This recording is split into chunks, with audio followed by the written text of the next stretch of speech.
All right, what is up, everybody? We are live. This is the RP Ginger here, and we are coming at you with session 15, believe it or not. It feels like this just started only a couple weeks ago, but we're already 15 sessions in of March of Annihilation. We have 4 brave, and when I say brave, I mean brave individuals who have planned to sneak their way in to Fort Belaurian, the Flaming Fist stronghold, a unit or army of mercenary soldiers from Baldur's Gate that have recently, as this campaign has been progressing, settled into Nianzaru in the jungles of Chult and claimed it as their own. They tax the crap out of adventurers. Those who don't follow their laws go missing or are badly injured, and they take what they want. One of the things that were taken was a dwarf guide named Musharib, friend of some of these individuals that we have here. Another taken prisoner, Azaka Stormfang, another guide who crossed the Flaming Fist's path, and both taken away, presumably to this fort, the Fist stronghold. These 4 individuals, as they were planning their espionage into the fort, meant as a wanted woman by the Fist, wanted dead or alive, probably alive, but we're going to say dead or alive to be more dramatic. A search for her for the last couple of weeks has been on throughout the city, and she's spent most of her days in ramshackled huts and broke down grottos of Nianzaru, moving from place to place, never being able to stay still or properly rest because the Flaming Fist is always breathing down her neck. Informants giving away her position. It seems like she can always just barely be ahead of these individuals. But one night in the tavern, Gar, Bjorn, and Mir were approached by a man named Roka, and he showed an emblem of a triceratops with 3 horns on an iron coin, and they met in secret, revealing a society who protects the old ways of Nianzaru called the Yapteka Society. Xanthi, the merchant princess of gems and jewels, apparently a member of this secret organization, and they too are tired of the reign of the Flaming Fist. So with a plan, these 4, Roka and Xanthi, devised a plan to go into Fort Belaurian, save their friends, and find some incriminating evidence against the Flaming Fist to prove that they are not here by legal matters. So the crew find themselves on actually Xanthi's beautiful sailing ship, decked out. And as you see this woman now, she's this older woman with these white, thick dreads that are all pulled back in this tight, long, dreaded ponytail. She has an old, wrinkled face, but soft eyes and a constant kind of creaking smile across her face, as if she's always amused by something. You see the man Roka, this dark-skinned, bald man with a very tightly trimmed goatee, staring at you all in nuisance, basically saying that he can't believe that this is what we're going with. And if you guys get caught, he swears that he's saying that you're just pirates that snuck aboard. The plan, as you approach Belaurian landing, sailing for 2 days in the sun, is to hop into the cargo of Xanthi's goods that she's traveling in. Approach onto the landing of the beach, be carried for about a half a day, and then sneak out of those cargo boxes, down some potions of disguising self, and then go in with an alias that is not their own. So, guys, sorry for the long intro there. I just had to give like a little backdrop to what's going on. What is, as we see Roka getting ready to put you guys down in some boxes, you can see Fort Belaurian and the Belaurian's landing in the distance. As you look, you see literally like at least a dozen, if not more, ships anchored half a mile away from the coastline. And you see rowboats upon rowboats going back and forth, carrying men, women, goods, cargoes, boxes, everything you can imagine from coastline to ships. Roka looks to you all one more time before putting his hand on an open cargo box. A couple of them, about human size. You see stuffed inside is basically cloths and gems and wares that Xanthi wishes to perhaps trade with Fort Belaurian.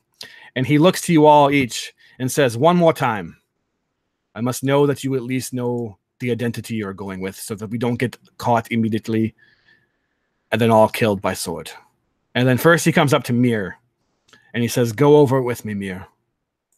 Your identity, your plan, what's going on here? And go ahead and introduce yourself, Mir. I am Artus Erlingstar of Waterdeep, scion of an old caravan trading family, come to Chult in order to buy some dinosaurs and exotic goods to bring back.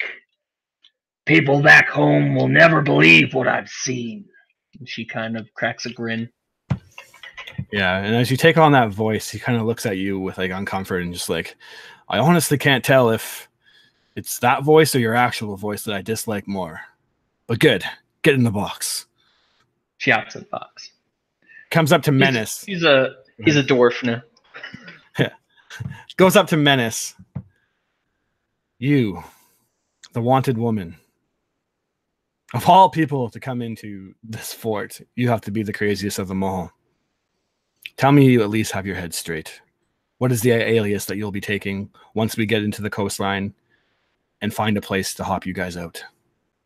Yeah, I imagine as he says that, she was just had her legs crossed, and she had just taken a blade and just slightly did a cut across her tongue. Yeah, an old tradition which is they tend to do before going into death situations, dire situations, so that it's basically not giving the honor to their foes for the first blood, as it were. And she finishes by just cutting her hair. Her hair normally goes all the way down to her lower back, and she cuts it short up to about here and just places it on the floor. She stands up and takes this potion, and her features and her clothing completely change into this man. And her voice, she sort of coughs out a bit, and then she says, all right, well, are we ready then? What plan? I don't have a plan, she says, and she steps into the box. Very cool. He kind of looks at you like, oh, good, a makeover, as you cut your hair, and see you down it, and just kind of nodding his head, just muttering to himself. He can't believe Xanthi's trusting these individuals. Comes to you, Gar. You're sure not to stick out like a sore thumb. What are you going with, big guy? Well, figured I'd go with Dragonborn with wings. It's the only way to get in without my wings hitting everything in sight. Figured, raw recruit, straight from the pit fighting, from Port Nianzaru, looking to make a little coin with the Flaming Fist. He nods. Raw, all right. That's one good word to describe you. And then he comes over to you, Bjorn. What about you, Gimpy? How are you going to hide that leg of yours? You got a plan? And the last meeting that you had with this man on the bridge of Old City, you almost came to blows with him as he insulted you over and over again. And as he says that, he kind of comes up and gives you a pat on the shoulder. Take it easy, man. You're acting like you're about to go to death's door. Oh, wait. Well, I guess you are. What's your plan? Bjorn was kind of sitting down beside Menace before, and then at the heard of him calling Roka, calling him Gimpy, he kind of springs onto his feet, and you can see like he definitely got used to the peg leg, and he doesn't look nearly as handicapped as he used to be. And then answering that, he says, well, I'm definitely not the type of person to be sneaking in, but I guess I knew that guy before. He was more stupid as a troll and definitely as ugly, but I'll be easy enough to mirror what he was doing. So I'll be going in as Zolmar Skull Smasher, a half orc that I used to know in Icewind Dale. All right. See, you got a little pep in your step. Good to see that you've been practicing. I'm sure you'll need it in there. Y'all are either real brave or real stupid. I wish you luck. And whatever you do, don't fucking come to us once you're in there. Good luck, guys. And Xanthi in the distance kind of smiles at you all as you all pushed into the crates. And then we kind of montage forward a bit to you rowing out, coming to the coastline, being dragged ashore, and you see through the tight cracks, the sunlight peering through. It's instantly stuffy, warm, but you know it's a necessity as you're going to spend the next couple of hours in here. You're dragged out, the water momentarily getting into the cracks as there's no way you're splashed up and getting the goods wet. They pull you out. You see Roka come to the top of the crate. One of them, we'll say Mears, pick it up and just kind of mumble to himself, hopefully you didn't drown back there. And as you all are kind of crammed into these things for the next couple hours, I'm going to give everyone a perception check at disadvantage just to notice their surroundings, if they will. There's a chance that you might be able to see something, just barely. It will be at disadvantage for everybody, though, since you're in crates right now.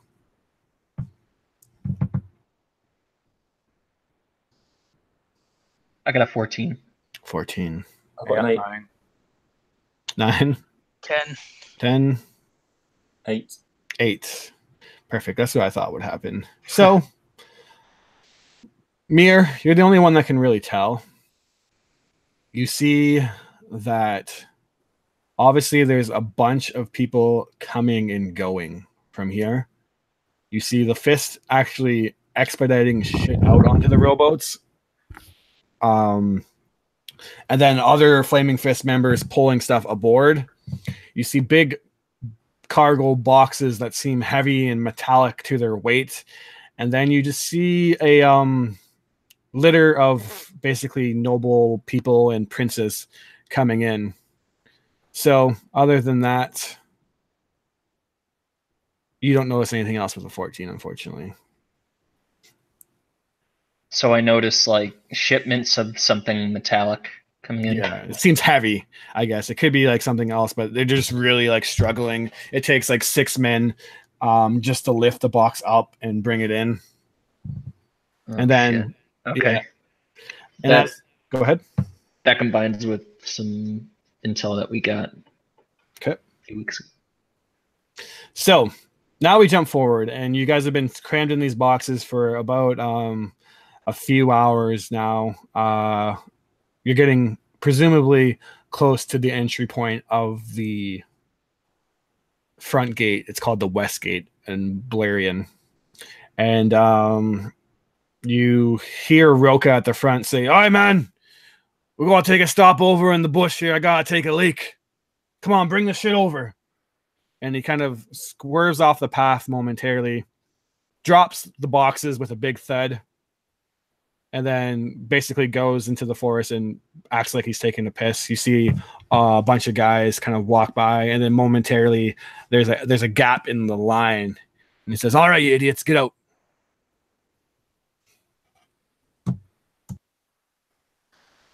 Right. Well, Bjorn will kind of perk his head up and like have a look around, making sure like it's safe to go, and then chucks down the potion and comes out of the crate, looking like the person he's described, which is like a big half orc with still wearing his halberd, but it definitely doesn't seem out of place, and with like a kind of a cape looking like a wolf skin and fur, and with like leather boots, and he kind of like moves a little bit to shake off his muscle from the cramping inside the box, and he starts motioning towards the line. Yeah, he says, "Don't forget your shit in there." And you would notice that they left you like a little emblem to signify that you're a fist, a new recruit private of the Flaming Fist, which is the alias that which is your new Zomar Skull Smasher, fist private of the Flaming Fist. It seems weird just to call you a fist, but that's their ranking system. Fist Zomar. And he says, "All right, get going. I don't want to be seen with you. You're too ugly." And who hops out next?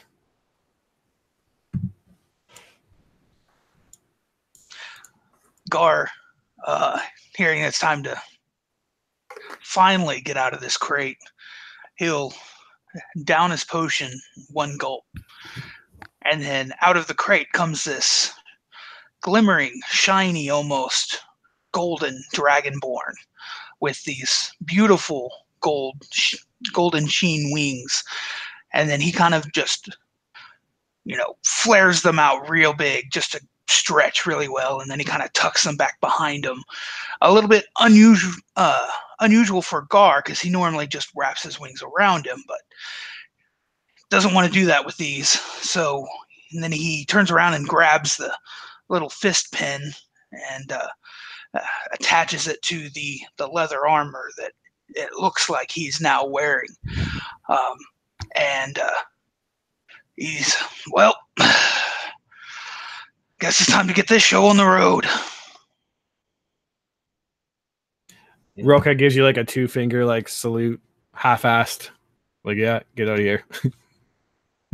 Menez, who's been inside this cramped crate, like cramps in the leg and stuff like this, she thinks back to when she was on the seas with the first mate that would give her so much advice and stuff like this.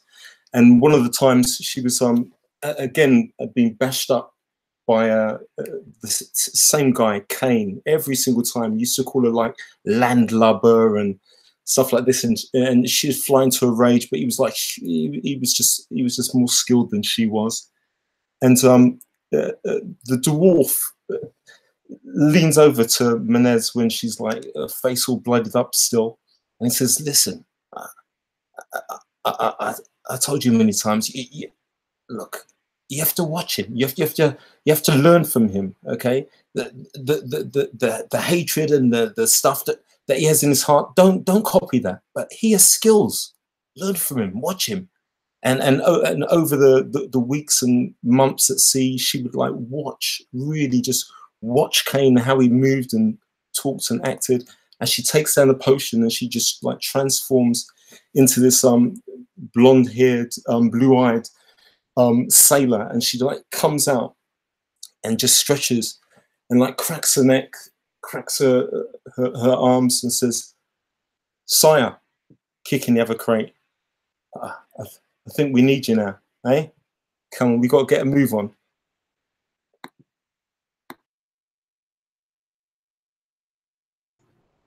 Last but not least,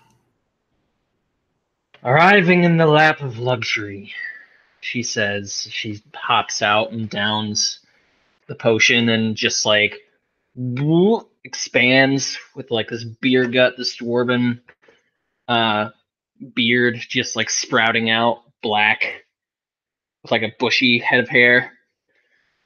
All right, let's get moving. And she'd follow after. all right. You come kind of joining back out at the lines, and you see in the distance the herd of people that you put behind to hop out of your crate. The stretching of your legs feels great. The breeze that you're actually now getting from the shorelines in the distance, cooling you off. You kind of wipe away whatever sweat you have, and you see in the distance this Fort Belaurian, and it sits on top of this kind of bluff that is elevated about 10 feet off the ground, and you see this well-worn road to signify that lots of travel comes to and from here, slowly kind of elevating up to the main west gates. It's currently closed by 2 massive wooden doors, and the entire fort itself is lined with a wooden palisade perimeter with guard towers every couple of feet circular, and you see many guards on top looking out in the distance, and it actually kind of opens up raised above on this bluff, a clearing in the forest, and you can just tell that this fort is like good all around line of sight vision around the near perimeter of it. It'd be hard to sneak up on this place, and you're kind of glad that you don't have to.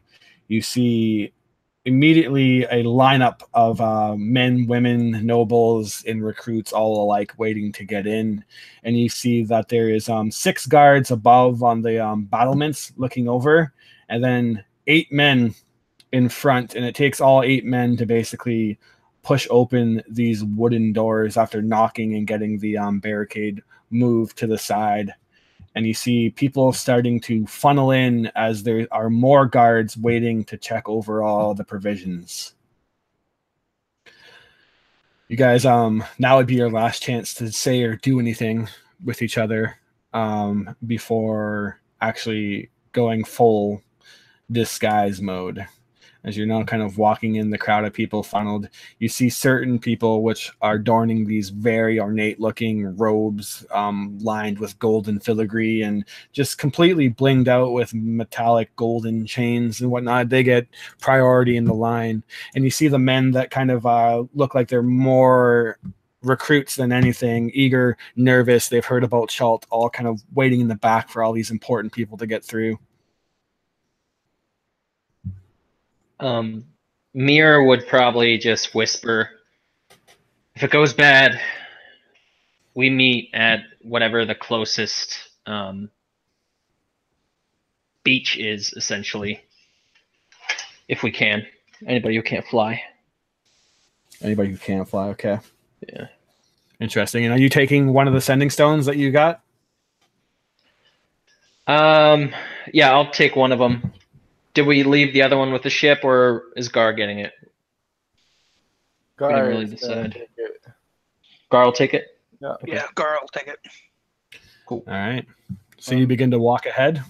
Yeah, before heading in, you can see Bjorn like definitely nervous because, I mean, he wouldn't break a sweat at the thought of like fighting anything, but seeing what's in front of him and knowing what's at stake, and that like it's definitely not his forte going in portraying somebody else. So he kind of like hovers over the line of people, and then at the sight of like all the nervous recruits, he kind of shrugs off a little bit, like holds his weapon tighter, and he kind of in his head he laughs about their nervousness, and like he knows, like he's been over at Chult for a while. He knows how it goes, and he's like, yeah, I can definitely do that. So you can see him steadying a little bit, and then having more confidence in his step.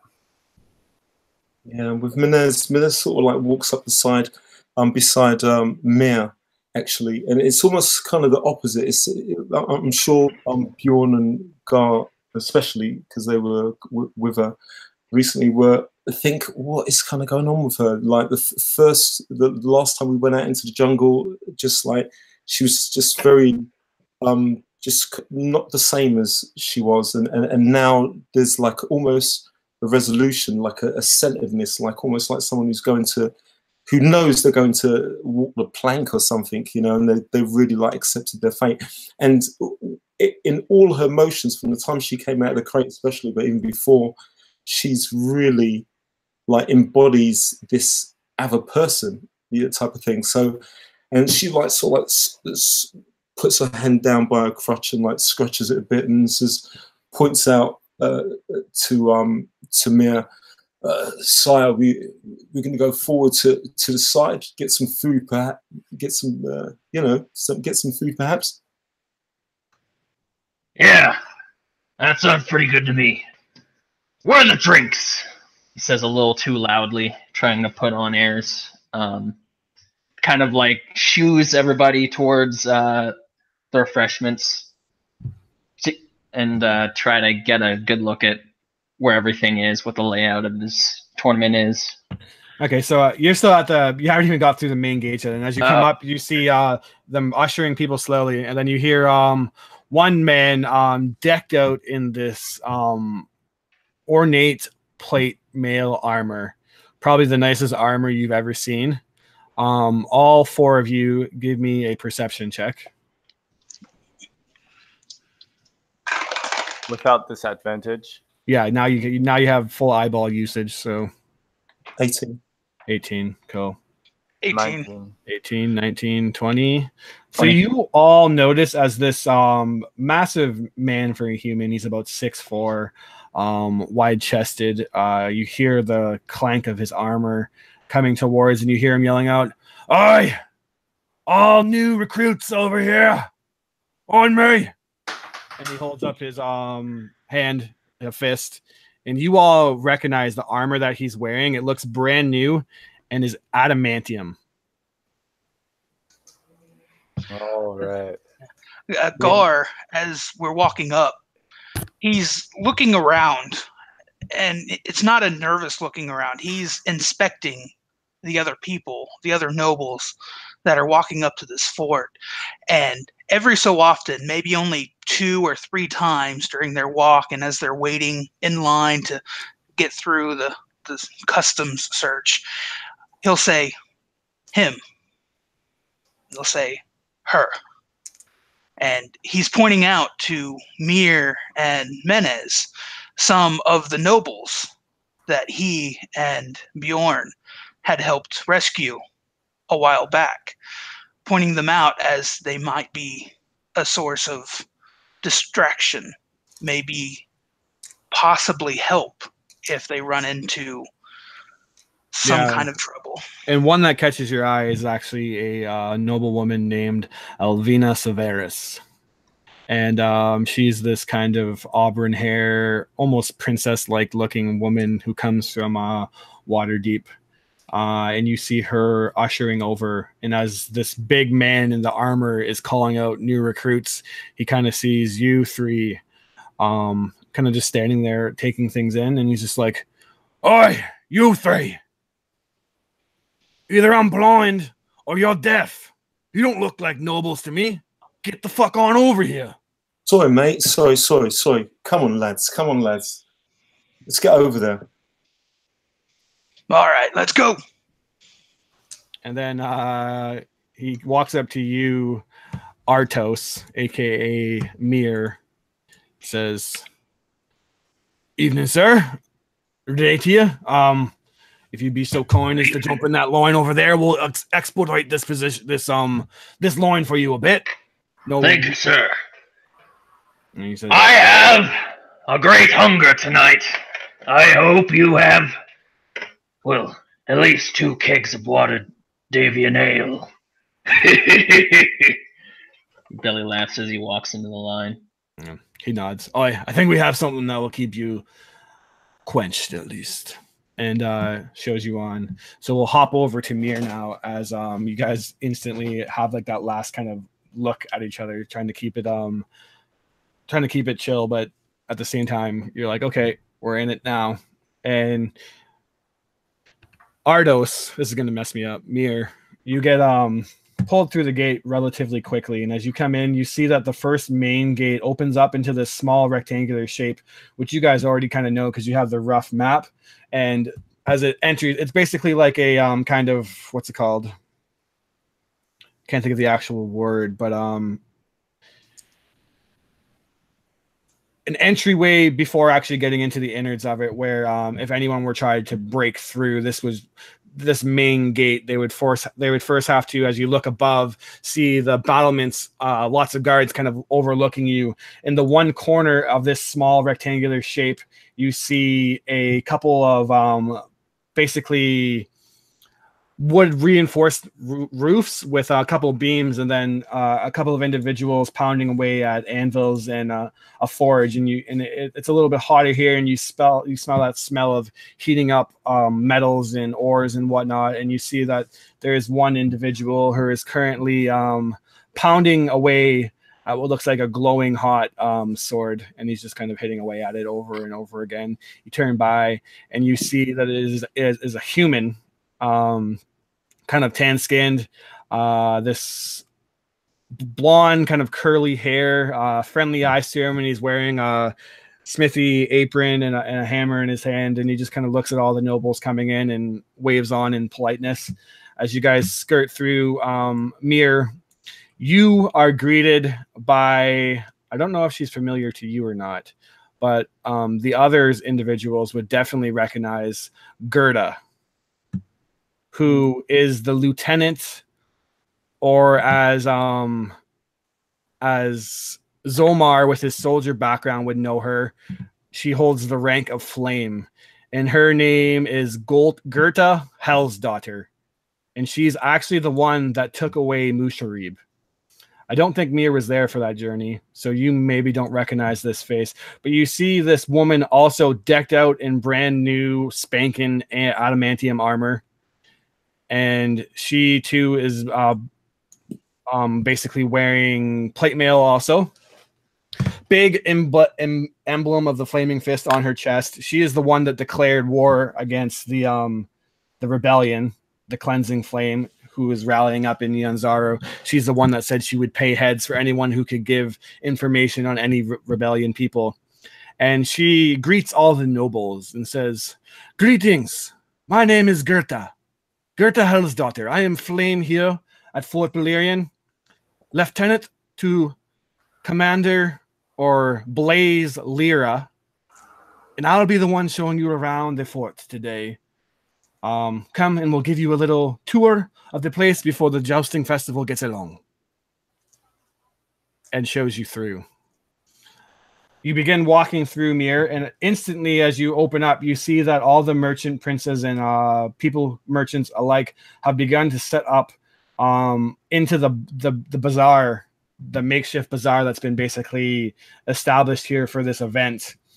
Instantly wares, animals, gems, and hides are now being hawked and sold, and it's almost like a mini Nyanzaru. As you walk into the main part of the fort, you see that it opens up, and the ground itself is wet and kind of muddy, but at the same time, you can see that effort has been made to keep it not out of control. It's well kept, although the ground is heavily trodden and foot impressions. You look immediately to your north or your left, and you see a farm or crops growing, basically different things to keep the men going. And as you look, she says, "Any merchant princes or people who wish to sell their wares, feel free to set up here. This will be the temporary bazaar." As you look over to your right here, as she points, or your left, I'm sorry, you'll see our farm. In the distance, that little shed over there at the north with the smoke kind of billowing out of the roof, that is the Temple of Helm. Our priestess, Salua, will definitely go through any prayers with anyone who needs to get in contact with their god or protection or watchfulness. The watchful eye of Helm always watches over Fort Belaurian.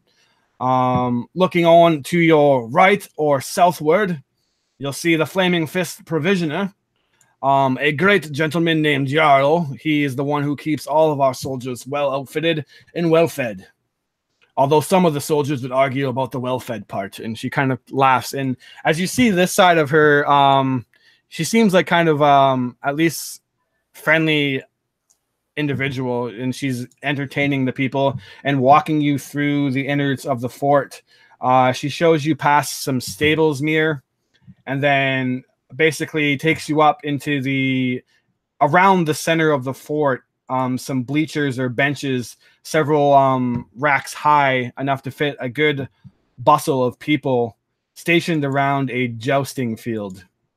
A long kind of fence in the center of it, and you see a couple of horses and knights doing practice runs with their giant lances. As you look around, the one individual that Gar called out, of Lena, is actually standing kind of close to you as she takes it in.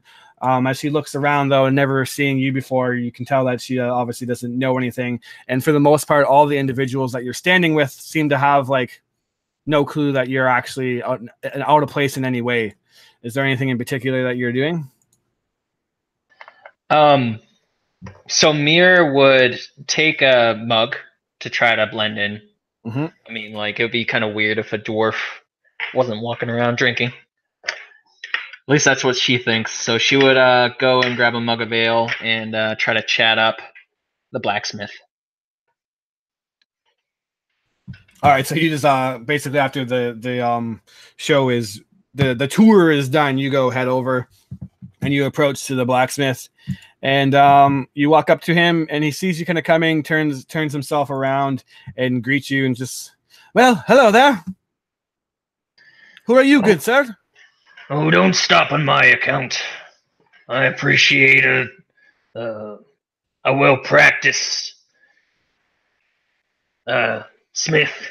He says, My name is Artos.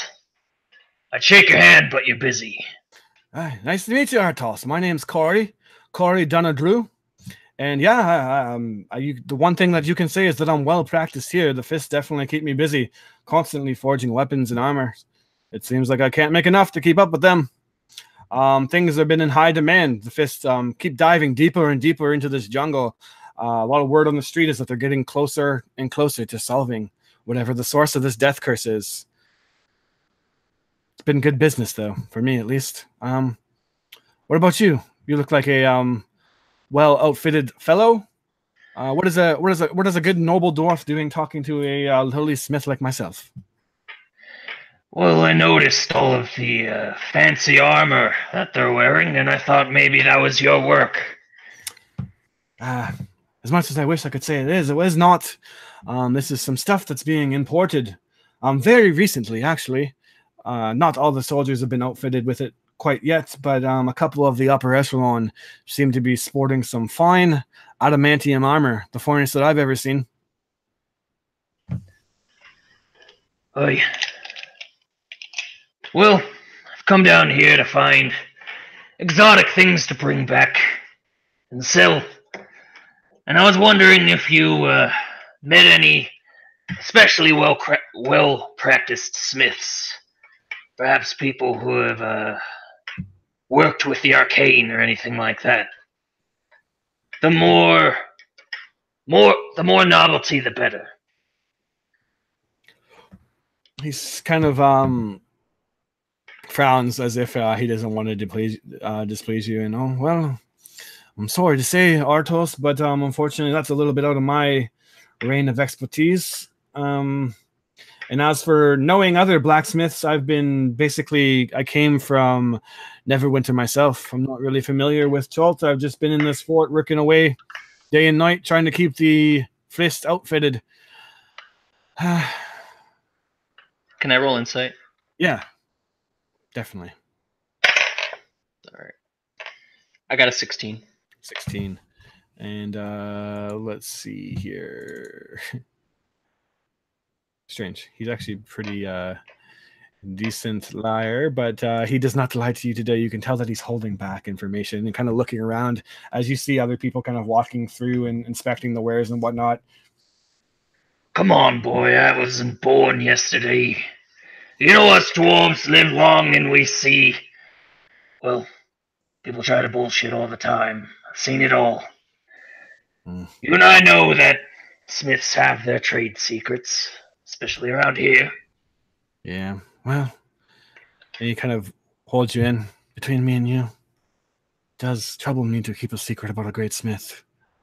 Just about a week or two ago, the fist had a really impressive dwarven albino man. I didn't catch his name, but he was brought here momentarily with this impressive gauntlet on his hand, and the man wielded a hammer like I've never seen before. They took him away, though. They said they had work for him elsewhere. Oh, so he's not here anymore. Well, I haven't seen him in a few days now. Or a few weeks, I guess I should say. Oh, that's a shame. Time kind of blends together around here when all you're doing is swinging a hammer. It's like time itself is going through the hammer as it ticks. You kind of lose track of it. A great smithy, though. I wish I could have asked him about his techniques, you know? A man like that, you see every day. Why would they hide a man like that? Well, if I had to take a gamble at it, I reckon somebody's behind that fine adamantium armor. I know it's way beyond my capabilities.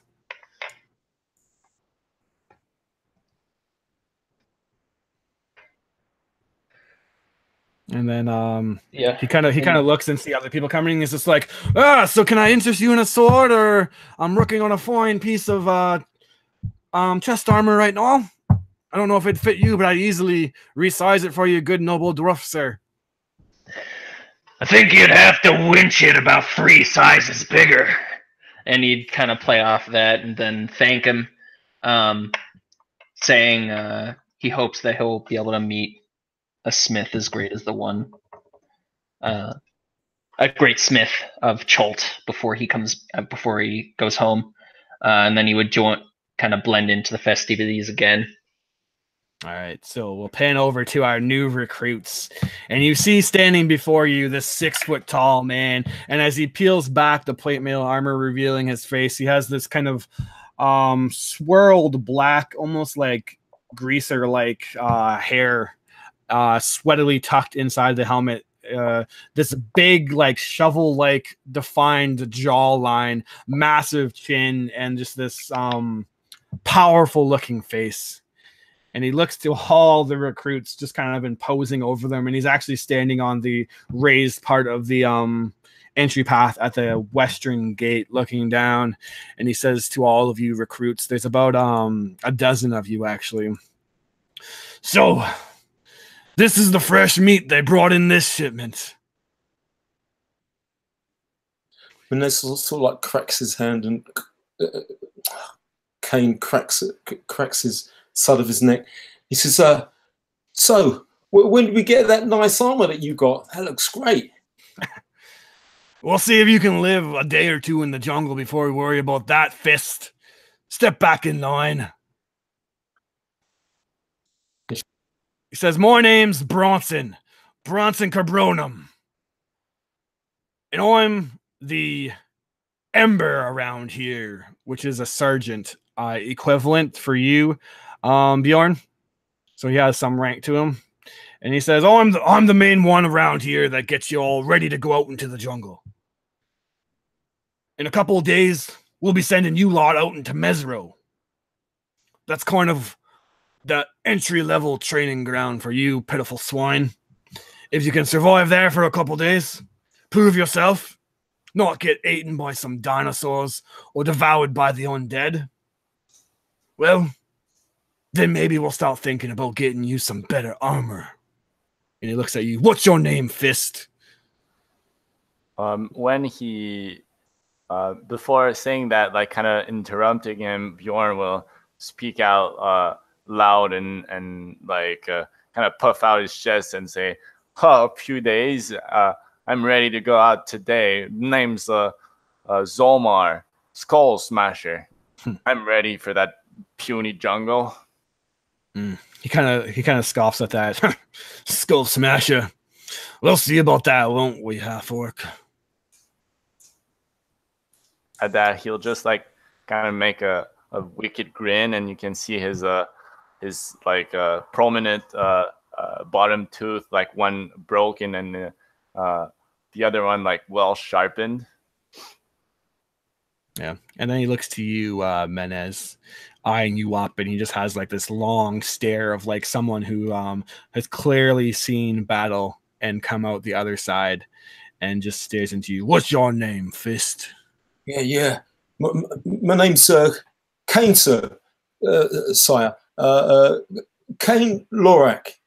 So when do we start? And he looks to the left and the right, just numbering seeing the rest of the recruits. Yeah, and he looks at you. When do we? Come on, man. You're fucking whining and whimpering already, and you haven't even got out into the jungles yet. Straighten up. You're right. And he says, Jesus Christ, the recruits keep getting fucking shittier and shittier each time. We'll be able to fucking scale a mountain that rivals the Kobold Mountain soon with the dead bodies that they keep sending us. That's all you lot are going to end up, aren't you? As you now look, the nobles have all kind of passed. And as that almost security of them, his tone begins to shift as there's no noble people around and it's just you lot. And he says, yeah, I reckon that you lot won't even make it to Mesril before you die. All right. All the fancy pissants are going through. How about we get ourselves through? I'll show you around. And he kind of grins. You look sheathed to his side is this enormous great sword. And then he sees you kind of looking at him, Zormar, and he says, "Aye, you like that one, don't you? This right here," and he pats his sword, heavily hitting it. "This is a skull smasher, a skull splitter, a skull destroyer. See if you can keep up." And begins to turn around and walk you through. And as you kind of all follow him now, you see a couple of the other recruits look like they're borderline about to piss themselves. They're looking back at the beach now, which is about 10 miles away, and like, maybe we should just run. And if we run now, we'll have better luck. But none of them do. And as you enter, he begins to show you through. He instantly takes you down to the provisioner. And you see this Charlton man, old looking, and he currently has like a bunch of supplies behind him, backpacks and basic necessities. And there's a lineup of Flaming Fist soldiers and recruits alike, all in line with like basically plates getting slop kind of dipped onto their plate. And he says, Bronson, says, "This is Yarrow. If you're hungry or you're going out into the jungle, You'll need to spend some time with this man to get you all fed and ready to go." And then he looks to Yarrow and waves, and Yarrow says, "Oh, this is the next batch that we're going to be wasting my grub on. Be sure if I'm going to fill your belly that you last a little bit longer than a couple days."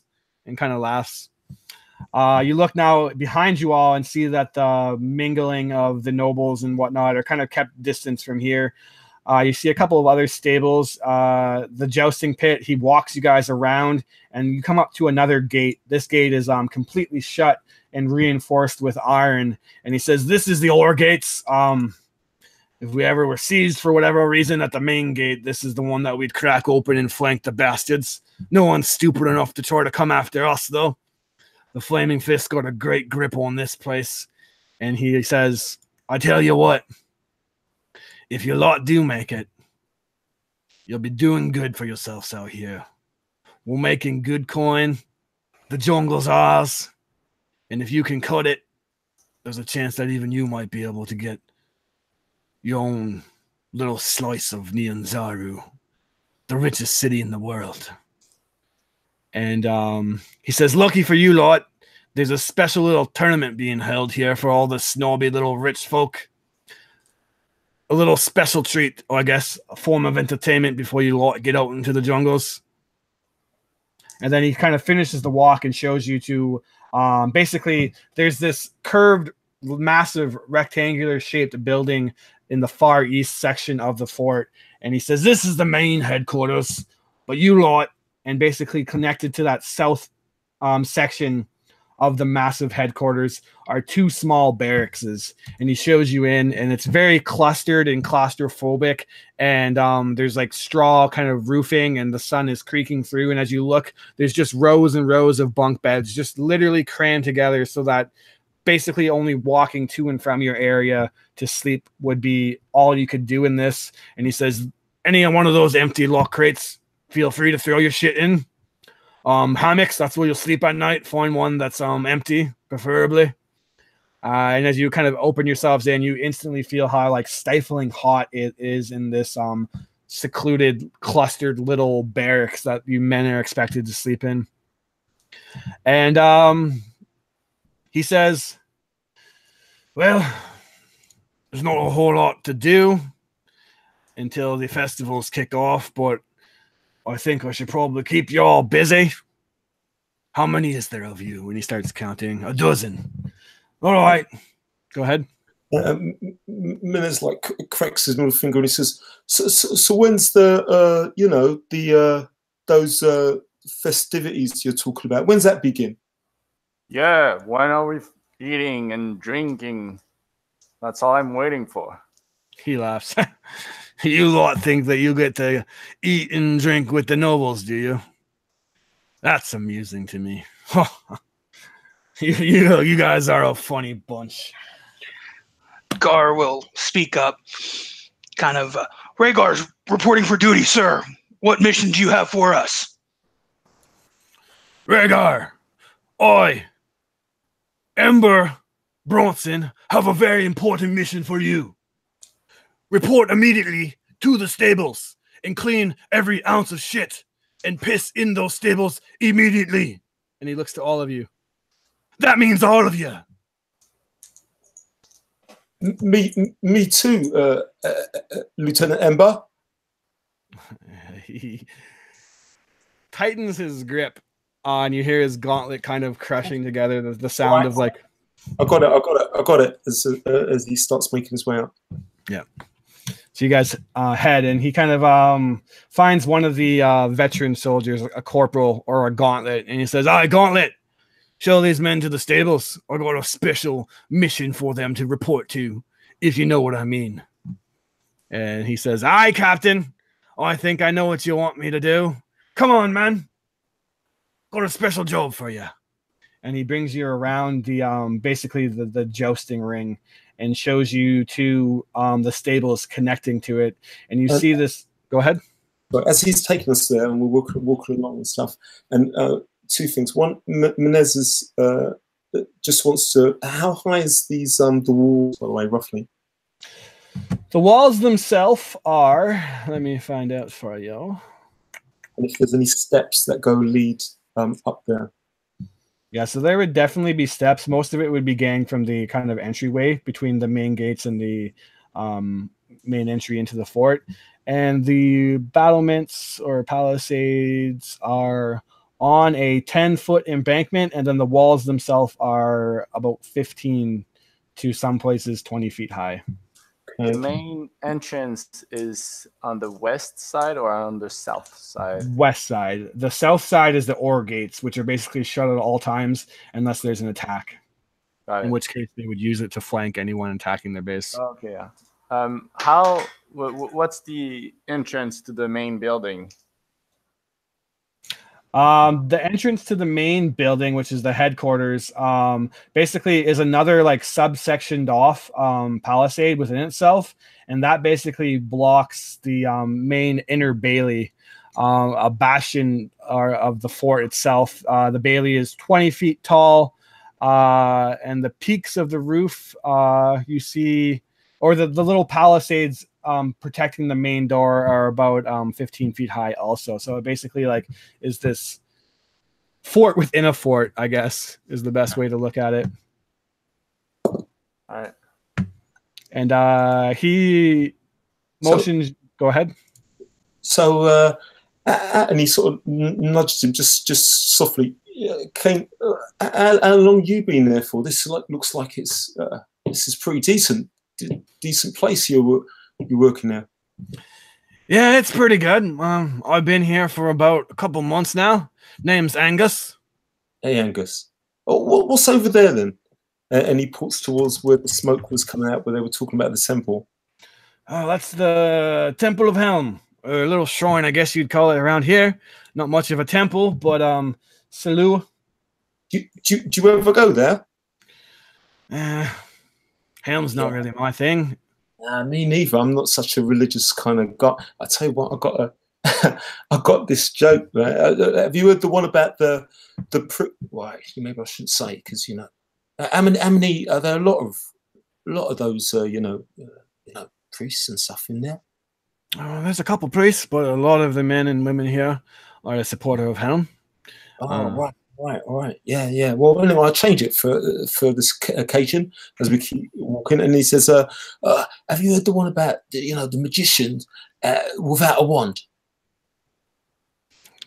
He looks at you. No, I haven't. Go ahead and get on with it. Poof. And that was it. No, it's not. We'll come to you. I've got other ones. That's just the first. I've got other ones. I'll tell you later. Yeah. All right. He kind of smirks and he says, "Oh, I got one for you. Come on, I think you're gonna like this one." And he says, "Have you ever heard the one about the new recruit fist?"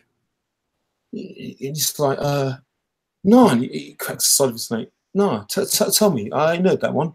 He says, "No, you haven't heard of him because the new recruits are too busy with their fists up the horses' assholes cleaning them. Now get in the stables and clean up the shit." All right. Zolmar will like laugh out the loudest he can and like really like look at Kane as if he really find him stupid and like idiot. Yeah. Rhaegar does this really weird dragon restrained chuckle type. No. He says, "What are you lot laughing about? I mean, you two. Get in there. There's enough horse shit for all of yous." That's not what I signed up for. Fuck Yeah. your horses, man. And he says, "It doesn't really matter what you signed up for now, does it? You're here. If you have a problem with it, we could go talk to Bronson." But how do you get better duties as Menez picks up this, this one of these things and starts like shoveling some of the shit off to the side? Says, how do you get better duties than inside air? Listen, you guys are brand new to the camp. I don't know what you expected if you're going to be walked in here like royalty, like the nobles. I have bad fucking news for you. It's not easy here.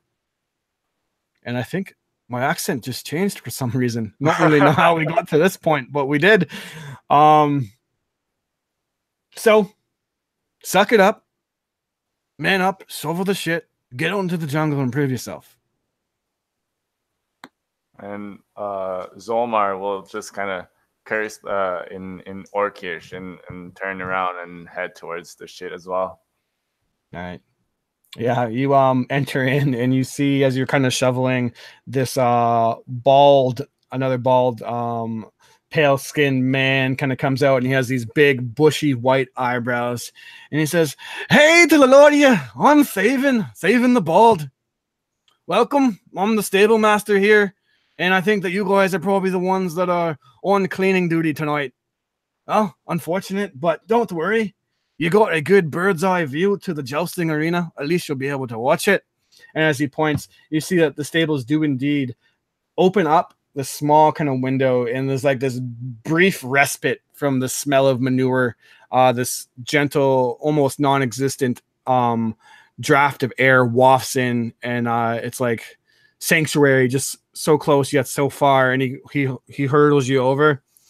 I think that while you guys are cleaning up the place, you could probably watch the jousting contest from here. So not all shit, I guess. Anyways, looks like you got a lot of work to do. And as he looks at his shoe, he sees that he's stepped in some shit. Kind of like kicks it off in your direction. Good luck with your cleaning. Welcome to the Fist, new recruits. And with that, as we see you guys, I imagine grabbing your shovels and tossing them in the buckets, mumbling amongst yourselves. What kind of shitty luck did you get? You wonder what Mir is up to. And Mir, you're in the middle of the bar, the bazaar, with a nice pint of cold ale in your hand. And what exactly do we find her doing right now as she's definitely enjoying the nice weather, the fresh life of a noble? You see along, and there's whispers and excitement about the jousting tournament that's about to start.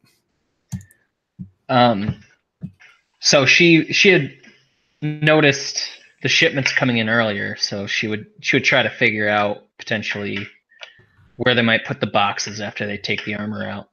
All right, give me an or a perception check. Perception is much better. It's a crit. Nice. So yeah, you watch the 27. You are able to track down this really heavy crate that you've seen at the beginning, and you now see that 6 to 7 men are carrying this crate and kind of trying to do so around. And you see that they bring it into that inner kind of palisade, which connects to the main inner bailey, or the main headquarters, we'll call it. And they push open the wooden doors and kind of close it behind and begin to disappear from your line of sight. They walk it through the bazaar.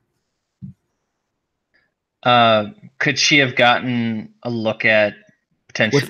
I'm guessing there's no like labels on it or anything like that. No convenient labels, but with a nat 20, we'll say that they momentarily like tripped for a moment and the lid kind of popped off, and you just quickly got a peek of some gleaming, shiny, metallic stuff. Yeah. Okay. All right. So they aren't going to be labeled like shipment containers might from like another city. So she would assume that it would be something internal with a flaming fist. Yeah, for sure. You would kind of make a note of that, and as Gerda's showing you around, this human, older female, looking like she's probably in her late 40s, maybe early 50s. She's kind of walking around, and she tells you that, or not you particularly, but a lot, that Blaze Lyra, as of recently on their last expedition, hit some pretty massive riches in some lost ruins. And with this funding, they're going to be able to do further expeditions into the jungles of Chult. And Lyra strongly believes that she's starting to narrow in on the cause of this death curse. And she says, with the support of a couple more of you people who are maybe a little extra coin in your hands, that we could perhaps deal with this death curse that much sooner. Oh, that sounds like you're making great progress taming these savage wilds. Maybe after you take care of that death curse, you'll have time to take care of the pirates. I saw a few shipwrecks on the way in. She says, yes, I imagine that when we do solve the pressing world issue of resurrection magic being dead, that we will be able to take care of some pirates. You are indeed correct, my dwarven friend. Oh, good. Says, so where are we right now with this like tour group of nobles? I guess it is. I imagine you're kind of stationed in the bazaar, watching people go back and mingle, and then selling wares or whatnot. You would hear tale that the festivities themselves will probably begin around sundown. So you got like about an hour or so to make any preparations if you want to make any or try to do anything else. Okay. Now,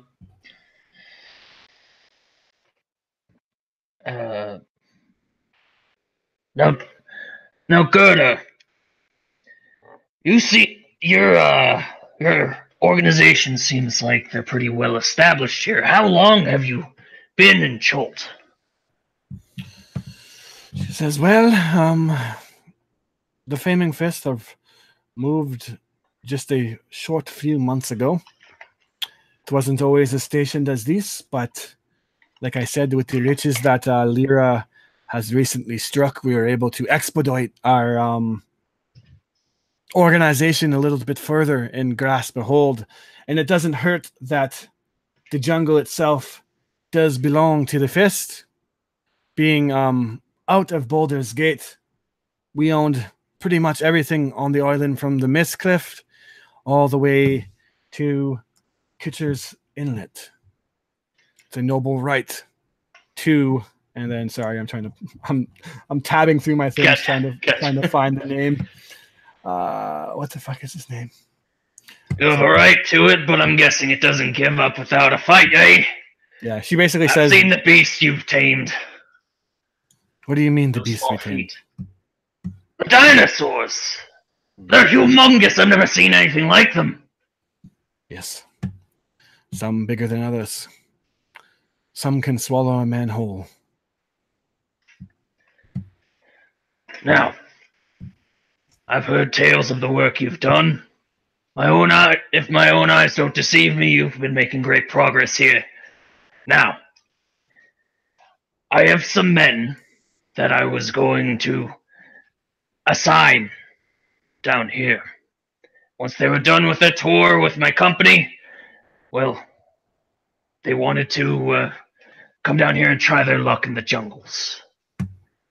They asked me while I was on business down here if I could check out, the operation, and I was wondering if you could show me.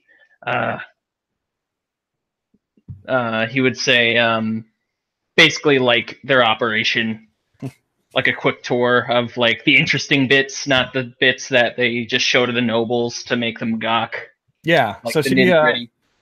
I imagine that the nobles are kind of like now mingling, and it's just like the two of you talking.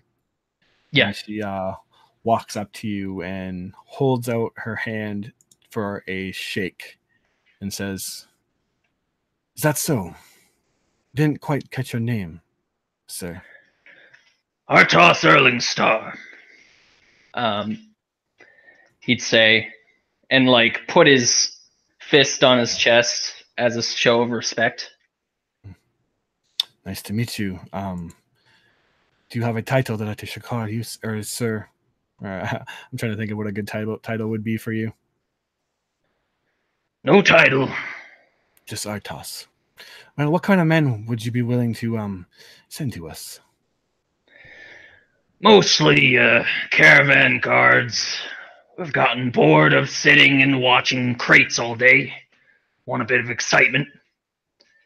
I've grown a bit fond of the boys, so I thought I'd basically I thought I'd bring a bit of information back, so their minds filled with fairy tales of slaying dinosaurs and saving maidens aren't ill-informed, if you catch my drift. Erlingstar. That name sounds vaguely familiar to me. And basically, she now is basically 1v1 with you, and you guys are having like a bit of a deeper conversation. She begins to analyze you, and her gears begin to turn. And as you look at this woman, you can tell that she's highly intelligent. And at this point, Oh God. she's gonna begin insight checking you to see if your story makes sense versus probably your deception. Oh no. Mira's not very charismatic. So I guess I can't use like insight to try to guide my conversation. It's up to you. Trying to think. Yeah, we'll say that you can use your instincts to kind of realize that the more you talk, the more you might dig yourself in a hole if she actually does know your clan name. So you can use insight to try to navigate the conversation in a better direction. Okay. Yeah. Okay. So I'll use insight. I have to roll? Yep. Go ahead. Okay. 18. 18. All right. She comes now between you, and it's almost as if the area goes quieter. It's just that moment between you and you realize that she's now barreling in on you, and that you've been actually probably drinking the ale maybe a bit. You're not hammered or anything, but your lips are a little bit looser than maybe they should have been, and she's catching on to you. But then you just instinctively, where do you slide the conversation to actually? I guess you'd slide it towards arms and armor and like the interesting fighting styles and like stuff like that. Like Mir would kind of get this idea, this this impression that that kind of conversation would pique her interest, or maybe like yeah, the advantages and disadvantages of different fighting styles and that kind of conversation. Yeah. And so exotic stuff. she looks at you. I didn't take you for a martial expert as you clear to be. You seem to be. Yeah. I'm not. I just like to watch. Well, I'm sure the tournament tonight will be rather enjoyable for you to watch. We have Bronson, our champion jouster, and Ember of the camp, a very proud warrior. If you're interested in perhaps recruiting your men, then maybe I should bring you inside the headquarters. I might even be able to arrange a meeting with Lyra herself. I'd only be so lucky. I'd really appreciate it. If you have the time, I mean. Yeah. You have many important visitors, he says. With like a hint of sarcasm. Yeah. She says, trying to put on airs that he's not necessarily noble. He says, between me and you, I'm not the biggest fan of all this conversing between nobles. I like how you say your gruffness a bit more than the prim and proper. So, let's get out of here. I'll show you to Lyra. That sounded weird as I said it out loud. At this point, he just nods and follows. All right, so yeah, she begins to bring you and basically ask you to like tell her more about the men and how they could be of aid to us. We're always in need of new recruits or talented individuals, and looking for prospects. And we kind of pan over to the smelly stables, and there's actually like a scene where you guys are within about 15 feet of each other. Mir walking by in Artos disguise, and a lot of you in the stables shoveling shit. But as you're kind of doing it, you don't even realize that you're passing each other. Although obviously at any moment you can use the sending stones. And you see the scene of Mir going one way into the inners of the Bailey, and then Bronson walking around the corner and beginning to yell at you guys again, just saying just basically insulting you, saying that you guys are shit, and I thought he told you to shovel this shit, not make more of it by being shit, and he just is yelling at you guys. We'll pan back over to you lot, and as you're getting blasted from Bronson, one of the new recruits just like literally jumps at his voice, and when he does so, a pile of manure kind of flops off his shovel and lands on you, Gar. Or Ragar, kind of just plops down on your hits your leg and runs down it, and he just how's that look as he looks at you and realizes that he accidentally just shoveled a bit of shit on your leg? Gar looks down at his leg and just like, really? Did you just do that? There's so much shit in this place. You had to hit me with it. He says, I didn't mean to. I'm sorry, sir. Oh, don't do it again. Shit goes over there. I'm standing here. Bronson behind you. Well, don't you think that you should get over there then? Sir, yes, sir. And so he's kind of looking to you lot now, and is there anything individual like that you guys want to be doing or conversing? He now, unfortunately for your guys' sake, has nothing better to do, so he's kind of steering by the stable, and him and Angus are getting their entertainment by making quips at you guys while you're shoveling shit. Yeah, unfortunately, Menez was just about to leave the stable, actually, which was just like putting a shovel against the side when he came in, because she was just going to go out. So she just gets back to doing to working away, and actually wait until he goes, hoping. All right. How much time has passed since we've chucked down the potion? Yeah, I guess that's something that's probably pretty important. We're gonna say that it's been no more than like 15 or 20 minutes. Okay. So while shoveling shit, Bjorn, well, Zomar, being close to another recruit, will turn around and like scream, "You fuckwad! You threw shit on me as well!" And then I will attempt to shove him on another recruit, or like if either Gar or Menes, I'm not sure what's their other names, but whatever, is there like push the recruit on one of them. Okay, go ahead and give him a pushing shove. So why am I rolling? Strength. Okay. Athletics. 21. Yeah, you just push him over and he sinks into like a good portion of his body into a big pile of manure. Picks himself up. I'd like to push him on somebody else if possible. Yeah, so you push him in and then kind of a domino effect, and then the other one kind of just like, hey, watch what you're doing. Don't fucking shove me. Bjorn will scream, "What the fuck is your problem?" and then walk towards him like aggressively. And he's like, "You're my fucking problem, mate. You got something you want to do here? You want to take a piss at me?" Come on. We're on the same side. Well, what's going on? Let's just shovel the shit and then right.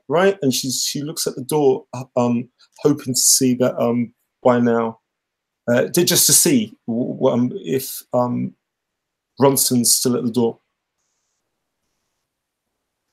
You're muted, Chris. Bronson has currently moseyed his way about 20 feet away to the provisioners area and just basically cut the line and taken 3 servings worth of food for himself, and then just looks to the recruits that were about to get those servings and just, sorry about your luck, boys.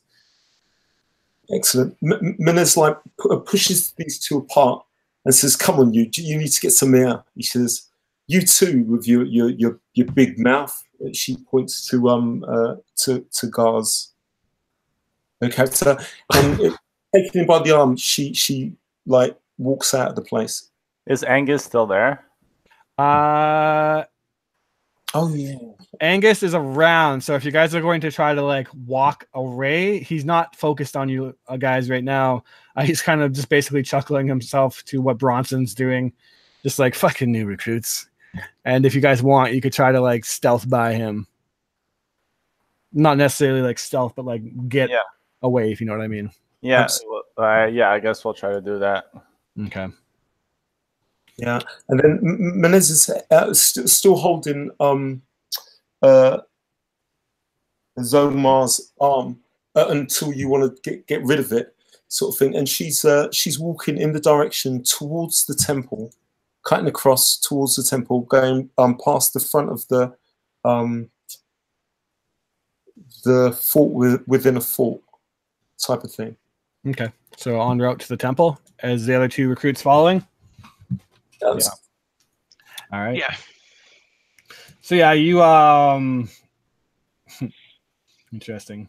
As we want to hopefully as we go past the fort within a fort, what do we see? Like, are the guards outside? Is it open? Is it closed? The doors are currently closed, but you could probably like get a peek through the boards itself, and you would see that inside is a couple of guards, 4 of them actually in this area, watching to make sure that only people who are technically allowed. It's not something that the nobles are brought through even. How far are we from Branson at this point? I'm going to say if you're by the doors, you're about 5, 10, 20, 30, 40, 50, about 60 feet away. Okay, so I will. So Menes still is holding my arm, so I will just keep that, but like motion with her towards the door, and I'll slam on it, to like as if I'm asking to enter inside the little space where the guards are, leading to the entrance of the main building. Oh, so you're wanting to go into the main building? Yeah. Okay. So just to clarify, to make sure you're aware of the main building's layout, there's basically like a square palisade reinforcement around that main door that is about a 40-foot by 40-foot like antibule, I guess. I don't know if that's the right word, or like main kind of blockage. So there is a whole entire wall that blocks you off from actually getting to the main door. So you'd have to go through that palisade and then be to where the guards are and then go through. But if you want to go through there, you push open the door. Does anyone stop, or you guys basically are like in disagreement of where to go? One person wants to go to temple, one person wants to go inside. No, that's good. As soon as Kane sees that he like slams against this thing, that's the direction we're going. Okay, so you push open the door, and you basically open into another entryway, and you see that the inner bailey, the main headquarters, 40 feet away. As you push open, you see that the 4 guards are basically like leaning around and shooting the shit, ready up, and kind of walk over to you. These ones look like they're gauntlets, basically corporals, as they walk up to you and say, "Are you new recruits lost or something?" Wait. Sorry. Zomar will say, not quite sure, but the big lad over there, what's his name, Branson, he asked us to go fetch, to go check on Goethe. He wanted us to go and fetch her.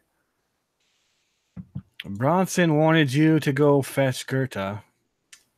And did he say why? That sounds a bit weird. Goethe's busy with the nobles today. And he begins to analyze you. Zomar will say, like, what the fuck do I know? Do I look like he'd tell me his little secrets? Yeah, no, he doesn't look like he'd tell you shit. At this point, if you want, since you're a soldier, I'll give you advantage on whatever check you want to try to make to get by these guys. This is definitely an area that you're not supposed to be in. So if you want to try to deceive them, you can basically use your soldier background to like give some militaristic reasoning behind it that would make sense. Basically like stating his rank and that it's a direct order or something like that. But what kind of check do you want to make? I would attempt at intimidation, being like, like I know I'm lower rank, and Branson is definitely higher than me and him as well, right?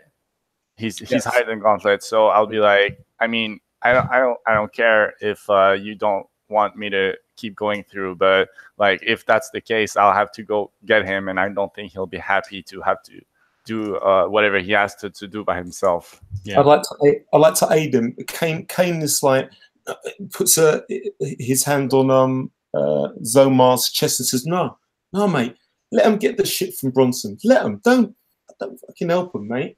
You know. Oh, you think that we're just new recruits that don't know nothing? Yeah, we're new recruits. If Bronson tells you to do something, you do it. So where else would I be here? Look at the shit on my fucking legs." Just kind of like looking at you. Go ahead, make the roll at advantage.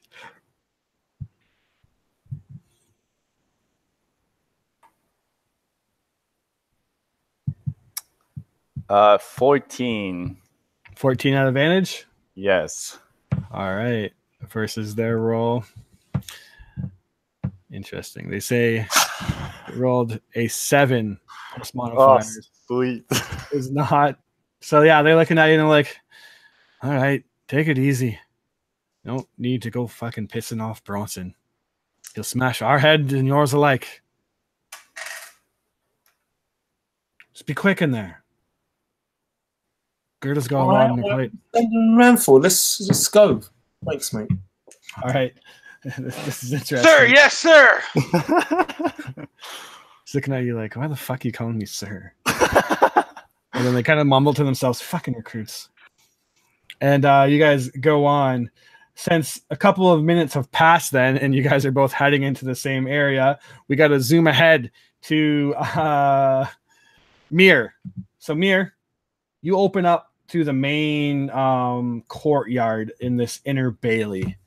And the bailey's center courtyard is actually opened up to the sky. As you walk in, you get the distinct smell of animals. and you make your way through this kind of hallway, 20 foot long, 20 feet wide, and it opens up into the center pit, which has a boardwalk along the perimeter of it. And then in the very center of the courtyard is the open dirt that the sun is beaming down on. This bailey itself is almost like donut in shape. And you can see that the dirt is still wet from the rain occasionally. And as you're now open up inside and you look above, you see that there's metal reinforcements on top of the roof itself that they could probably pull over and block the rain if they ever needed to. As you look, Artos, you see immediately to your north or your left a pen district or area. And you see, instead of horses, 6 Hadrosauruses, 4... I'm going to botch this. I'm going to try really hard not to. Deinonychus. Nailed it. Deinonychus. So 4 Deinonychus and 6 Hadrosauruses in pens, housed in these stables. You see a man, a Chultan tribal-looking individual who's going by, and at this particular moment, brushing this particularly he's cleaning this particularly angry Deinonychus. And as he holds his hand up himself, you realize that he's missing half of his right hand. And you distinctly see that there's clearly tooth scars from like literally his hand being bitten off that have healed over. And as he turns around, you see that the tattooed man is not just tattooed, but riddled in scars himself. And you're with Goethe. And she basically motions and says, that's Ral, our head trainer of the dinosaurs, and you feel something scurry between your feet, Artos. And as you look down, you see that there's a little mouse that's kind of made its way up to your foot and is just like squeaking gently at your foot. He'd go to pick it up. And as you reach down to pick it up, you see that this mouse is clearly like frightened or whatnot. And then suddenly bursting out from basically who knows where, this little corridor, this little miniature raptor, this bird-like dinosaur rips by and just chomp, almost bites off your finger and eats the mouse. And just chomp, chomp, chomp. You hear the spine of the creature, this poor little innocent mouse spine being broken, and then the last little squeaks of its life draining from it. And then the raptor looks over at you and hisses as if you're trying to steal its prey, and then dashes away. As you look around, you see that the courtyard itself has the pens, which are northwest, directly north, a staircase heading upwards, eastward, 2 doors that seem to each head down to their own separate hallways. They're opened up. And then to the south, a massive opening that opens up into some room. As she walks you along the boardwalk inside this to protect the soldiers from getting their feet all muddy from the open pit, she would say, so normally if we can find Lyra in the Great Hall, and she brings you southward and opens you up into this massive hall inside the Bailey, and you see that there's a bunch of large wooden long tables, and you get the feeling that this is basically where any it resembles a hunting lodge, but instead of like a feasting chamber, it looks like there's more like papers and military records and stuff kind of stationed around. As you look, she pokes her head in and just, Lyra! And no one answers. So, as I suspected, she's probably preparing herself for the festivities. We'll have to head upstairs to her quarters. I hope I'm not intruding. I just wanted to see. Yeah. Don't worry. I'm sure that there's time. I'm very interested. How about you wait here at the hall, and I will go fetch Lyra and make sure that there's no obtrusion. If there is, I'll make another appointment. Thank you. I'd really appreciate that. I might go, meet the dinosaurs outside. And he'd act giddy like a little kid. She'd say, if you don't mind, I'd rather you stay put. Ral is very preoccupied by them. And they're actually, the stables for the dinosaur pens are actually in the fort itself. Basically, there's like the bottom level is like this pen district. And she says, last time Ral got distracted, well, you've seen the nasty scar in his right hand. Right. I'll be right here. Thank you. I'll promise not to be very long. And she begins to walk away. Do you do anything as you're standing in now the hall? You look around. This hall is almost kind of triangular in shape. The southern wall is basically the longest stretch, and it opens up, and then the two walls that connect the inner of it kind of head up and pierce or like slant in towards you. And you see on the southwest side is a door, and that's the only other door in this area. Okay. Mir would kind of like look sideways both ways, and then cast Pass Without a Trace. Okay. And head for is there only one set of stairs? So yes, there's only one set of stairs, and that's basically momentarily what Gerta heads up. You hear her footsteps clunk, clunk, clunk, clunk, clunk, and then she vanishes from your line of sight. Okay. What Mir wants to do is essentially like sneak upstairs somehow. Okay. And basically use the time that Gerta would basically talk with Liara and potentially bring her downstairs to try to sneak in her room and like look around really quickly and then get back up somehow. Oh dang! And you're doing this in your dwarven stature. So Pass Without a Trace goes off. Roll your stealth. Okay. Because your first obstacle is getting by Ral, who is currently. Oh, okay. I got a 22 with Pass Without a Trace. Yeah. So you see this head trainer basically trying to wash off this angry Deinonychus, and it bites onto the long brush that he's basically washing it down with and rips it out of his hand. And you see them kind of going back and forth. He's talking to the dinosaurs as if they understand him and just like, that's not very polite. I told you. Why do you got to bite me every time I'm trying to wash you? I'm just trying to clean you up. And they just go back and forth talking to each other, but obviously the raptor replies with angry snarls and bites towards his face. You creep by, basically walking along the boardwalk, avoiding the sandy pit because that would obviously leave footprints. And you wrap around the eastern side, and basically you're now halfway through the hallway, halfway towards the stairs, and there's the two doors that one is shut, and one, as you look down into, you see that it actually leads into a hallway where there's a bell tower. The other door that you're passing is currently closed. You begin to walk up the stairs, and with a 22, you make your way upstairs and now see that there's like a balcony level now, which overlooks down into the center pit where you just came from. Okay. Immediately, you're hit by a wall, and basically a U shape is formed and it leads down a hallway to a bunch of different corridors. The U shape heads southward, so you can go either southwest or southeast as you creep your way up the stairs, doing so without a sound.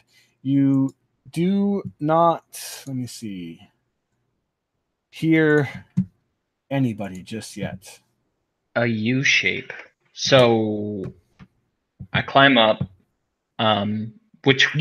You're in I can go left or right? You're in the center of the U, and basically you can go downwards southeast into what ends like a little kind of end of the hallway and opens up into two different doors, or you can go southwest, which basically carries down a long kind of curved hallway, and you see 1, 2, 3, 4 sets of open rooms that you can't necessarily see into right now because of line of sight.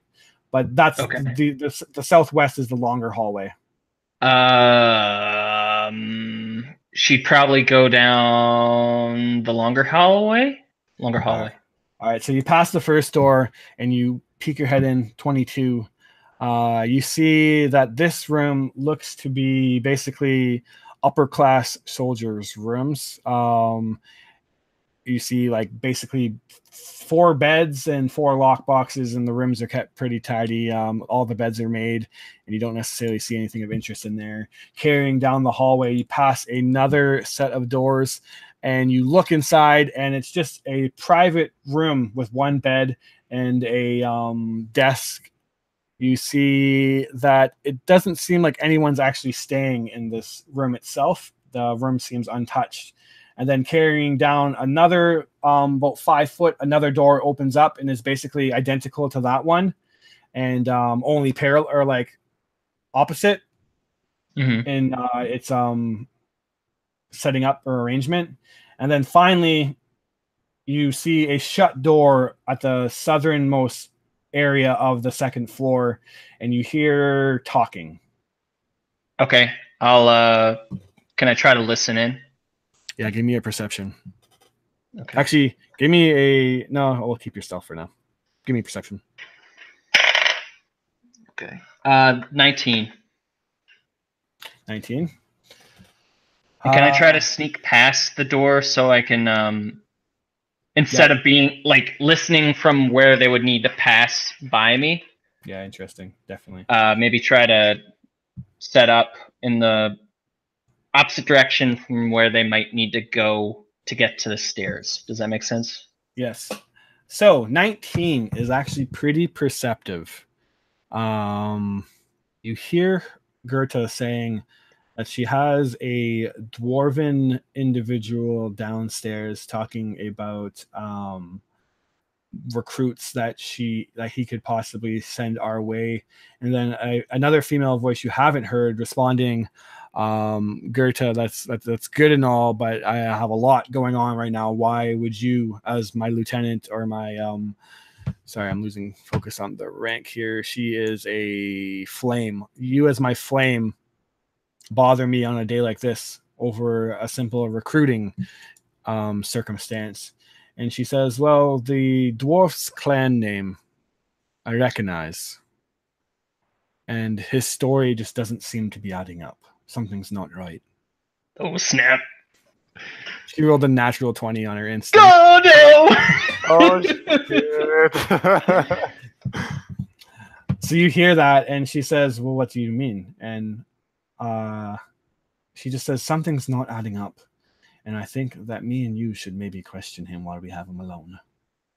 I have means of making him speak the truth.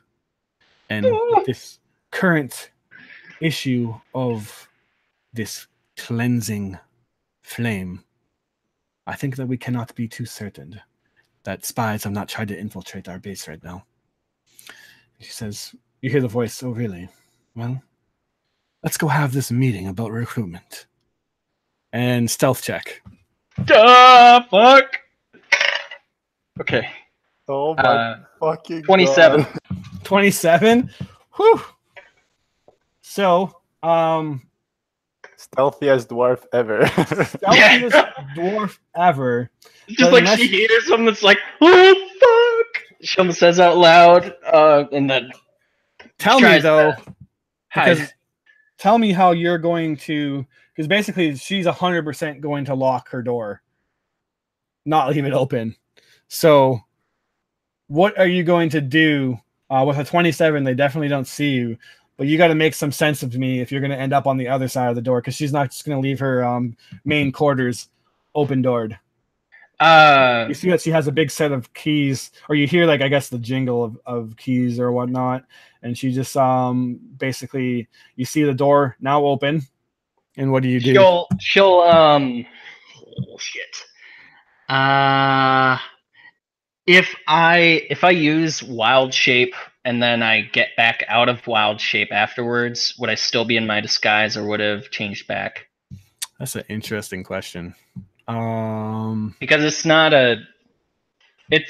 even if it's concentration, I can hold concentration while I'm in wild shape. It's not concentration, so I think that it would work out the duration is how I'm going to rule it.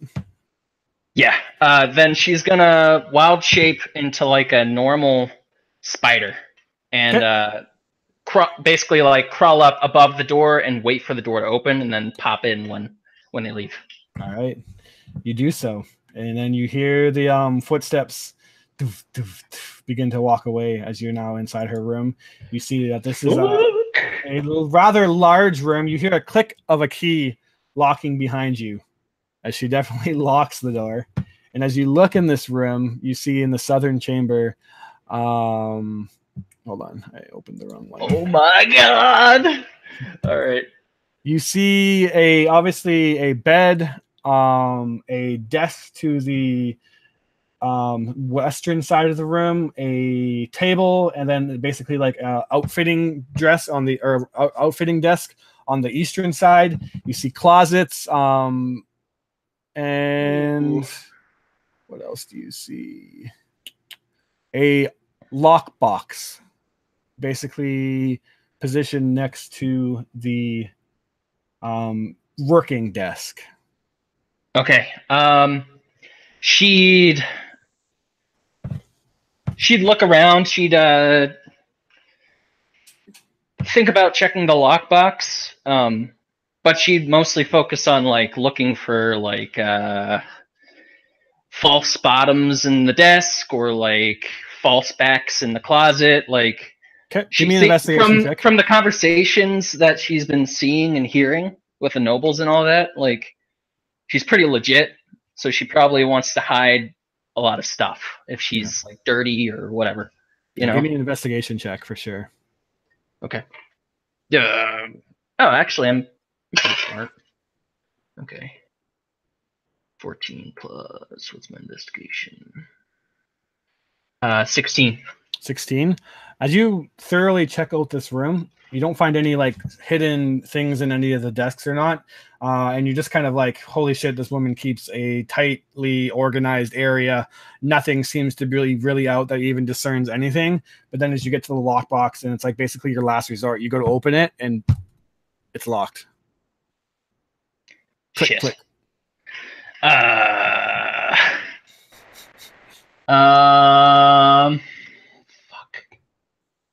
Didn't think this through. Okay. While you think, we'll make other people think. As we pan over, you guys are just basically like 15 minutes, not even 15, like a couple minutes behind Mir, but obviously not really to your knowledge unless Gar and you are going back and forth. Are you guys saying anything between yourselves? Absolutely. I think Sorry. Gar was going to wait until we got just inside the headquarters. Yeah, so this is that moment. You're just inside the headquarters, and everything I described to Mir, basically in the center of this donut-shaped bailey is a sand pit reinforced by boardwalk. To the northwest is the dino pits. Directly north, just in front of that, is the staircase. And then southward is a great hall. And then across from you guys, across the pit, is two doors that lead down different pathways. Is there anybody seeing us at this point? As you walk in, you hear a man basically in some kind of struggle.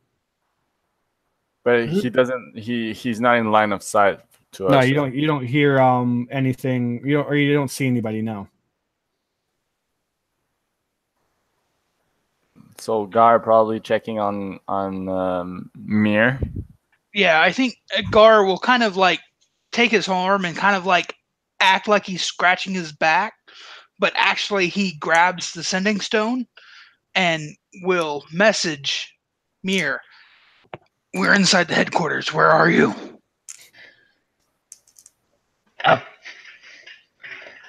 Gar's quarters upstairs. Give me a perception check, recruits. Stall! You hear 12. 12. 20 natural. Nice. 14 for Gar. 14. Natural 20. You hear footsteps coming downstairs, along with the let go, you son of a! Oh, I swear, I'm just trying to.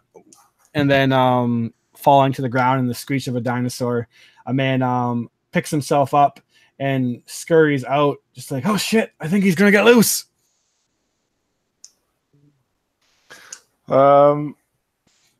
So guys, what are we doing? Are we trying to? Do we see him coming out, or we just hear that? You see him run out, and he's just like, "Oh, recruits, good timing! Give me a hand, quickly! You need some help." And yes, Okay. get over here. And then as you come around the corner, you see that there's a Deinonychus about to break out of its stable. It's really agitated, and it's currently chomping in half a crude brush this long shafted brush that he was trying to wash the dinosaur with. And he just says, "She's a feisty one." Is there a way to... How can we help you, sir? I'm definitely going to help the dinosaur. Absolutely. So the question is how to... Melissa is thinking exactly the same thing. Just like how to look like you're helping, but like break this shit free. Yeah, agreed. You tell me. What are you guys doing? Absolutely. So Melissa goes forward. What is it contained by? What is So the stable room itself opens up and is basically this curve-shaped room. The northwestern wall is obviously curved along with the smoothness of the bailey, so it's kind of like a rounded building, or like a rounded rectangle, I guess. So in the rounded corner of this northwestern bailey is the pens that wrap around the entire wall. There's about 12 pens and 10 dinosaurs, and you see one Deinonychus is just bouncing up and bashing itself around, and the other dinos are getting obviously agitated by this. And they're in cages? Yes, they're all in like little pens, like basically like a picture what a horse stable would be like, only dinosaurs are in it instead. And it's wooden? Yep. How is it closed? Is it like a deadbolt or something like that? Yeah, that would be basically what it would be like. But the deadbolt seems like it's being the screws, or not the screws, but like the reinforcements are coming loose on it as the dinosaur is just So feeling just one thing I think, just feeling that you because I was synergy recently on the last couple adventure, she knows that we're roughly on the same page. So what she's gonna do, she goes forward and just like picks up, there must be like a shovel or like a whip thing or something to this effect. She picks it up and she's like, "I've had enough of these," sitting just like really like smashing against the side, like back off like that. And then she goes off and moves to the side where these other pen ones are, and like smacks on the side, smacks on the top of it really, really hard, just like quieten down, you, like trying to agitate them even more. That's it. When she starts doing that, Zomar will turn towards Bjorn and not Bjorn, what's his name, Gar, and so he's all changed. He's like a big half orc, but like you can see in his eyes, like it's still like Bjorn, and like he just like kind of mouths off to Gar like the name Musharib, and like kind of motioning like try and go, and then at that moment he'll try to like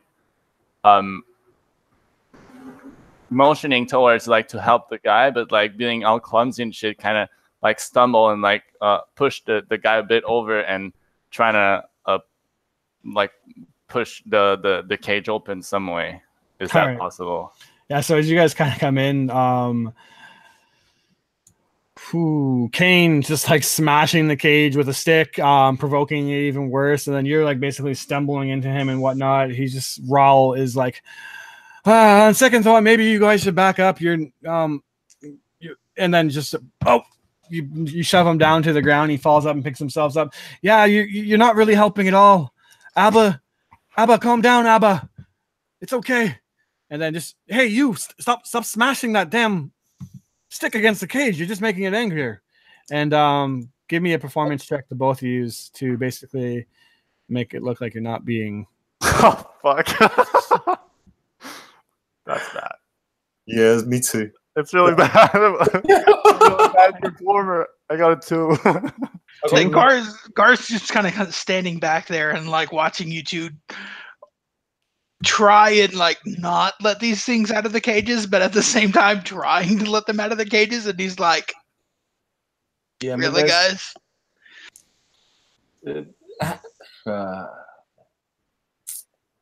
Yeah, what's his reaction? Actually, so you guys fail. So basically, as he's just like Are you guys even trying to help, or are you trying to let this thing? And then, doof, the cage bursts open. Menez, make me a strength saving throw. Absolutely. It does 9, 10, 11, 12, 13, 14, 15, 16. You narrowly jump out of the way as this Deinonychus pounces at you, trying to land on top of you and knock you prone. At which point now it's basically like the four of you are in the room, and this thing's stuck in the middle of you, and it's growling and snarling, and it lunges forth and tries to bite Menace first, rolling a 14 to hit. Yes, solid hit. All right, and then I'm just gonna do. Actually, it'll bite you for 7 damage. And then I imagine as you're stumbling over Zomar, stumbling over Rao, he turns around and hisses and claws at you and rolls a 16 to hit, which is a miss, I believe. And then finally, as it claws against your armor or whatever your illusion has, I will go back and try to bite at Menez, but miss. And then in the center of the room now, this Deinonychus is released and basically just feels like cornered and is going into defensive mode.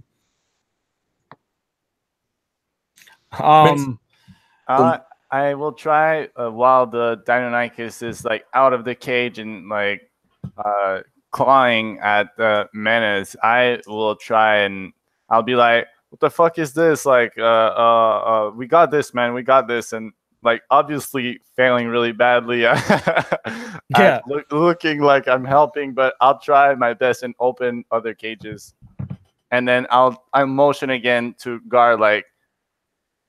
Get out, like leave and like, you know, don't stay here. Mir, as you finish sending off the sending stone, like stall them, like a minute later you hear like the largest like kerfuffle. You hear yelling and screaming, and you swear like bestial sounds just erupting from below. Oh gods. Careful what you wish for. She mutters as she tries to open the box. All right, we'll pan back to them for a second and then get back to you. What are you guys doing? And are you just trying to? Is the center of this area like completely open? So the center of this area is open to the sky. Yes. So Gar could fly up to the second level from where he is, pretty much. You could, but as we have those terrible display of performances, and you think that idea, you see walking down the stairs. Were you on that mission? You weren't on the mission. Do you know Gerda? I don't think so, no. Only Bjorn and I believe maybe Menace know Gerda. But 2 women begin to walk down the stairs. One decked out in adamantium plate armor, and then the other is in what the heck is Lyra wearing? Lyra is wearing studded leather armor, and she has or she wouldn't be carrying her shield actually, luckily for you guys. Walks down the stairs and basically just Gerda looking at you. Fist, what the hell is going on here? And as Kane is just trying to help out. That's all. Just trying to help out. What should we do? They seem to be just like it's a bit out of control here. One of the Deinonychus that's free lunges forward and begins to basically make her way into the center of the area and towards the 2 ladies. And Gerda pulls out her maul and just with a sickening thud smashes into this creature as it like basically just doesn't really know where it's going and drops it in one single strike. What? You see, she says to the keeper that was there before, told you we could sort it out. And he like cracks his neck and cracks his knuckles, and he makes his way up to Gerda. Zomar will just like kind of stop right on his feet and look at Gerda and like trying his best to look convincing. Will be like, wow, like that. Now that's a good swing you got there. Yeah. And, Gar, go ahead. Gar was like, sirs, I mean, ma'ams, what job? Oh, you've got it, ma'am. Good job, ma'am. How heavy is this dinosaur that's been knocked down? Deinonychus is, let me just double check. I believe they're medium, but yeah, they're medium beast. So in Menez's head, real quick, she just, as she's walking up to Gerda and just beside this creature that's been down, she thinks about the other recruits that are in there, like still shoveling shit or talking to Bronson or whatever, and she thinks their build and their shape. I mean, we were a bit tougher looking. Does it look like those recruits could be able to drag something of this size? Which recruits, sorry? You guys, or? No, the recruits that were back inside the shit shoveling place. Oh yeah, they could probably handle that. Absolutely. So she gets hold of this thing. She tries to like drag it away. We've got this, man. Thank you for the help, she says, dragging it back towards the They both have like a synchronized look at each other of like, what the fuck is going on? And then Goethe looks to you and says, explain yourselves at once, recruits. What are you doing in the headquarters? Sorry, man. I have to admit, it was more my fault, to be honest, because we really should be shoveling shit. But there was like a bit of an argument between two of the lads here and some of the lads in there. And I just said to him, like, let's get out, get some fresh air. And he walks a little bit closer to her with the explaining to get some fresh air. And then as we were like, listen, recruit, get on with it and explain yourself. Sorry, of course, man. And then what happened was we had a bit of a bit laugh, how the lads are and stuff. And we were like, you know what? I bet you couldn't get inside this because we're new to this place. Couldn't get inside that building there, the fort thing. And the only way we could do it was just, we heard your name was big, so we was like, yeah, good. You sent us, and then we went through and spoke to some of the lads there, and they let us through. We were like, wow. She begins to walk towards you now and grabs you by your shirt and pulls you in, because by her means, you're kind of not as imposing looking as Menace naturally would be. Absolutely. And she pulls you in. I'm sorry, man. At this point, as you're in close and she's grabbing onto you, it's an investigation check versus your performance again. Good luck. Oh my fucking god. That's really bad. Okay. Oh, can I say one thing? Go Do for any it. of the other guys have inspiration? Okay. Guard does want to come up and be like, ma'am, sir, ma'am, Sir Bronson ordered us to come help with the raptor wrangling, sir, ma'am. I think Guy's trying to impose disadvantage on you. I got 9. Gar's trying to be like, we were sent here to help with the raptor pen in the hopes that the Deinonychus would kill us. So, you mean to tell me that Commander Bronson is a diviner and had means to see into the future and know that at precisely this moment when you 3 shitheads stumble in here, that there was going to be a Deinonychus breaking out? Quickly, the 3 of you, at attention in front of me. Yes, ma'am. As you stand at attention, Mir, what are you doing upstairs? Shit. She doesn't have thieves' tools, so I'm guessing she can't even like try to pick the lock, right? Yeah, you would definitely need thieves' tools to pick it. A dagger, and what else does she have? You could try to My pack. break it open. I have needles. I have a knife. Okay.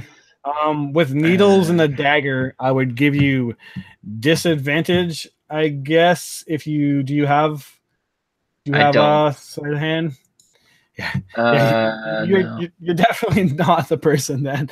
To be up here. Shit, I didn't think this far ahead.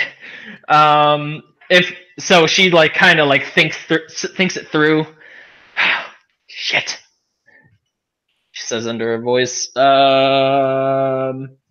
Give me an investigation check. Or sorry, what do you got? I'll do investigation and see what I get out of it. 18 investigation. 18. All right. I will give you with that you notice. I don't even know how this would actually work. That there's like a little kind of lip in the lockbox itself that a really tiny creature could maybe climb in. Okay. Can I use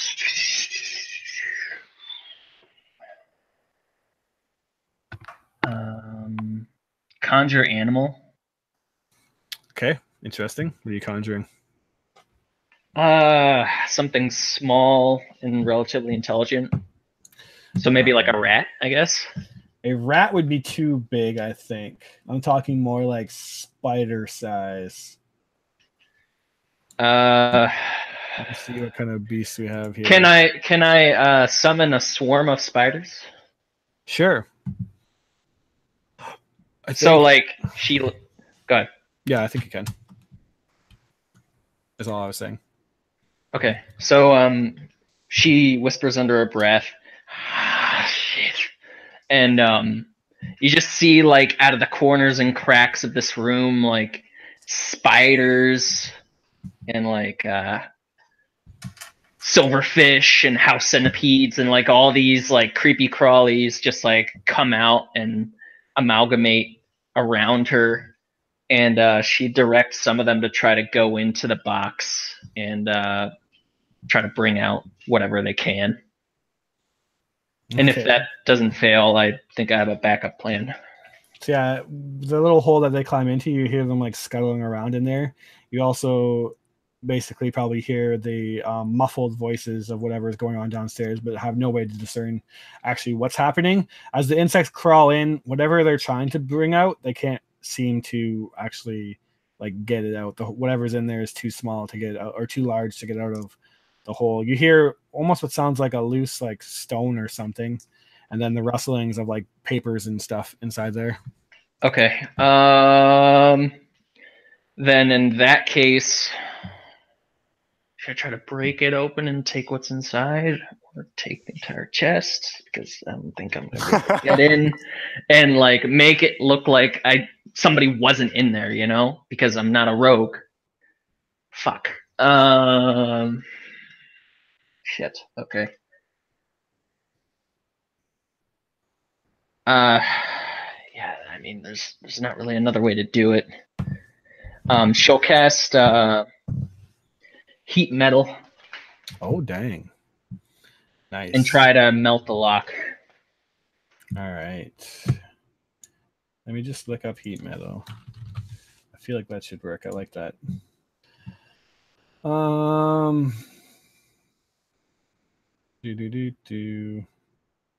So I would say either cast it at a higher level and insta succeed, or at base level you'll have to do an Arcana check. Ooh. To basically melt it like really quick, because it would basically take a good amount of time to like get that heating so much that it just like breaks. I do have Arcana.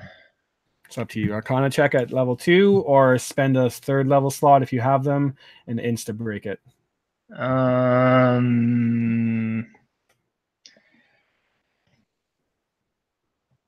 I feel like I'm gonna need the spell slot, that level 3 spell slot. Okay. All right, I'll go for the level 2. Okay, Arcana check. Okay. 22. 22. You stand there. Basically, you do this verbal spell and then hand gesture and put your hand on the metal and begin to cause this friction. And as you look, you see that the metal, it starts to glow red hot. You put your hands back as if like you're trying to like kindle this fire, starting up a fire, basically like blowing into it, and then it goes hotter and hotter and hotter and hotter, and then suddenly It's so glowing red hot that you just thud it with your dagger and ching, it breaks off. She just like hurriedly lifts the lid and like looks through to see what's in the lockbox. A shit ton of documents and 220 gold and a small round stone. Does it look familiar? What is that? I'm gonna say only because you have one currently on your possession. Oh, Realize shit. it as a sending stone. Okay. She'll grab the sending stone. Oh. How's this gonna be? Okay, what do the documents like? What generally are the documents? Investigation check. Fuck. Okay. 15. 15 seems like shipping and expediting like documents, what's coming and going from this fort itself, and also talks about planned expeditions. Okay. It would Does take it much look more like time. the lock can be re-put? No. No, it's broken. Oh yeah. Then she'll just take everything Okay. and like put it in her pack. Like at this point, it's obvious, so she might as well just take it. We pan back down to the gentleman downstairs, and I'm not ready yet. I'm not ready yet. you have 30 seconds as I try to pull up something to think before it comes down. But Oh God! I'm pulling up. You're too late. You see Gerta stand in front of you, mutter some arcane words, and hold her hand out in front of the three of you staring at attention. You see, or you feel this energy now come around you. And I'll need everybody to make me a charisma saving throw. Okay, -1. Oh fuck.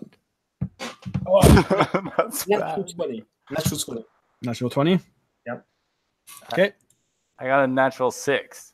Natural 6. Is Nice. that good enough? That is super good enough for me. Gar got a 17. All right. So she's casting a zone of truth on you three. You have the option, those who rolled higher than a 6, to resist it, but she knows you're resisting. So basically you're like, nope, you're not getting into my zone of truth area, and she knows it. But Bjorn doesn't have that option. Absolutely. So do you guys resist it, or do you let the zone of truth overcome you? How does that work? Do we have like what's the zone of truth? Like if she's asking question, we have to answer, or like what? If she asks you a question, you can't openly lie. You don't have to answer the question, but you cannot lie to her. Right. Can we wait until the question comes? Nope. You have to decide right now.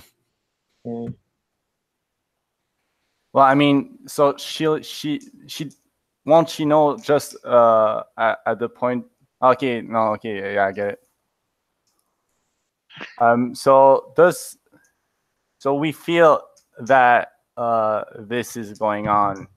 Like, do I know what's going on? To what extent do I? You as a barbarian business probably only. just feel weird. Okay. And we don't have to answer. Is that right? Yes. What was the rules of it? We don't have to answer, but if we do Cannot answer, open. You cannot tell a lie while you're in Right. this. okay. Yeah. Okay. And I have to answer. Gar You willingly don't- goes. You never have to answer. You just cannot tell a lie. I Although resist. if she asks you a question and you're like, nope, not answering, then you obviously look shitty. Yeah. And since they And they know it's you that failed, and it's up to the other two guys if they let it overcome them or not. but they succeeded, so how is it different? Because you can just choose to fail a saving throw anytime you want. And basically, if they succeed, she knows that they succeed. So it's basically like they're resisting the zone of truth, so she knows that they're trying to resist it. Okay, I got it. Yeah. So okay, got it. So what do you do, Menez and Gar? Let's resist. You resist? Gar? Yep. Gar will succumb. Okay. And she says, Now that there will be no more lies and secrets between us, let's get to the bottom of this, gentlemen. Looking to you and Gar, as it seems this one is resisting. What are you? I'm not. Honest, I'm not. I'm not. What do you mean? What are you doing here? You guys just like. So if she's not like, do I feel the urge to say the truth? You feel the urge that you cannot speak a deliberate lie. You can avoid answering the question, but to speak a lie is impossible. Gar will say, "Ma'am, we are here to serve the fist." Or the flame, not the fist, the flame. We're here to serve the flame. I was gonna say, that's a bull-faced lie. Okay. She says, "Why have you come into these headquarters?"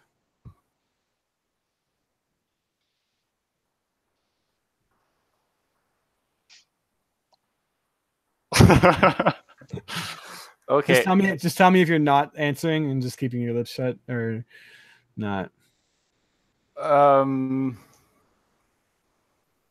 Yeah, like, Bjorn is not going to say anything for now. All right, Gar, it's on you. Why are you in these headquarters? Yeah, I'm thinking. Okay, how far am I from the dinosaur cages? About maybe 15, 20 feet. Okay. Well, in that case, I think Gar will like. We were trying to learn, ma'am. You were trying to learn what? As much as we can about the fist, ma'am. And why, recruit, were you trying to learn about the fist? Because we'd like You do not talk. Sorry, man. No. Because, ma'am, we feel the fist is a powerful organization.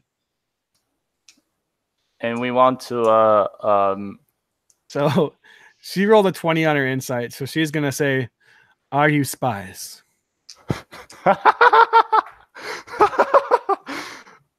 Well, technically, we're not spies. Well, technically, yes, actually. If it's even possible to ready an action. Okay, on that note, Bjorn will reach inside his bag as subtly as possible while speaking. I'm going to reach for my gem of air elemental. Sleight of hand. Oh shit. Gar wants to help, kind of maybe give him advantage on that by saying, "Spies for who, ma'am?" So I got 21 on the roll. All right. Interesting. Spies? I mean, this was a bit of a joke, but definitely not spy man as he's backing towards the. Lyra punches you in the face and says, "I told you not to talk." 1 point of damage. Actually, 1 plus your strength. So Lyra is 4 points of damage. Could I not react to that? Is that possible? If you want to react to it, or like react and how? Yeah, react with like just this, which would help me to stumble backwards if it's humanly possible. She rolled a 22. That's not going to happen. You ain't reacting, buddy. You try to react, but doof, she socks you. Okay. You hear the crowd start to cheer, and Lyra says, "Goethe, I do not have time for this foolishness. The festivities are beginning." And then she would look to the lot of you and say, we are going to place you under arrest for further questioning. And begin to look at Rawl, who's just kind of sitting there like, oh, damn, shit's going down. And she says to Rawl, like, go get the guts. Okay. On that note, so there's a couple of things I want to be doing. Well, so far you said you're reaching into your pocket, so you have your elemental now in your pocket, and they haven't noticed you just yet. Okay, so I would like first to crush the gem to activate it, and then enter rage and try to shove Gerda. Okay. Actually, like tackle. So you can crush the gem and rage, but you can't crush the gem, rage, and tackle her. That's too many. There's too much shit going on. I'll crush the gem and tackle her. And it's a what elemental? Air elemental. Who the heck gave you that? Air elemental. Let me just pull it up. Ba-bum. Cool. It's in my initiative, so I at least know what it is. And everybody else. Yeah. Actually, let's go over to Mir before shit truly hits the fan. And Mir, you're currently hopping out the window, which luckily there actually is in this room, and you now find yourself on. Actually, there is no ledge. It just is like a straight drop, about less than 10 feet down on top of the rickety barracks. So as you look out the window, knowing that you got to get out, you can say something to Gar right now if you want to. Yeah, so Gar hears, I have what we need. Get out now. You hear us like shit, the fan, air elementals going all over the place. Yeah. Yeah. Oh, fuck. Okay. And if you want to jump out the window, you have to make a quick dex check to do so, not in a ungracious fashion. Okay. Yeah, I'm gonna. Does it lead outside of the inner keep, or? Yeah, it leads outside of the inner keep, and then just basically drops down on top of the barracks as you're going out the south side. If you look at the map that I gave you earlier, there's like the two little buildings. Those are the barracks connected to the big building. So I'll dex. About a 10-foot drop. Dex save? Yeah. No, we'll say acrobatics. Check. Okay, acrobatics. That's better. 17. 17. You take half the falling damage of only like 10 feet. 2 damage. Okay. Land on the roofs. Your foot, you hear like the groaning, and you, with a 17, pull your foot away at the last second as like a piece of the roof kind of like breaks away. You hear soldiers underneath being like, someone hear something? And just, I'm on break, man. Leave me alone. I don't got time for this. Trying to catch a couple hours of sleep here. And then another one saying, oh, it sounds like the festivals are kicking off. Maybe we should go watch. And as you look now on the roof, you look and see that the jousting field has begun to fill up. And people are getting ready. And there's already like the minor kind of joust going on, like the amateur jousting. Okay. Artos is going to get off of the roof as surreptitiously as a dwarf can, and basically try to kind of like blend in and meander over towards the entrance to the inner keep to wait for them to get back out. Okay. Give me a stealth, or I guess you don't really need to. Actually, give me a stealth check to jump off the roof, and then once you're off the roof, you're basically normal. Stealth. You still have path without trace on? Is it concentration? No, I don't. It's concentration. I got a 16 on stealth. 16. You drop down just as like another guard's kind of coming out and just like, what are you doing here? Do you know where the pisser is? He says, hey, we've been going around the corner. Oh, thanks. And Mir would wander over around the corner and then walk normally over where she wants to go. All right. Interesting. So, yeah, you go wait to the front door, and then we'll jump over. Since an air elemental has been shattered inside of a small radius here. Oh, my God. You reach into the back of your hand and you crush it, and then momentarily there's like a kind of shallow, just like a, and it goes around the entire kind of room, swirling up, and you see a bit of like hay and dust being kicked up, and then suddenly a tornado in the center of the room begins to form behind you, whirling and whirling, whirling until the torrent of wind swells up so high that it turns and takes the form of like a humanoid shape in the form of an air elemental. This large howling creature is now in the center of the room behind you. The dinosaurs are going nuts.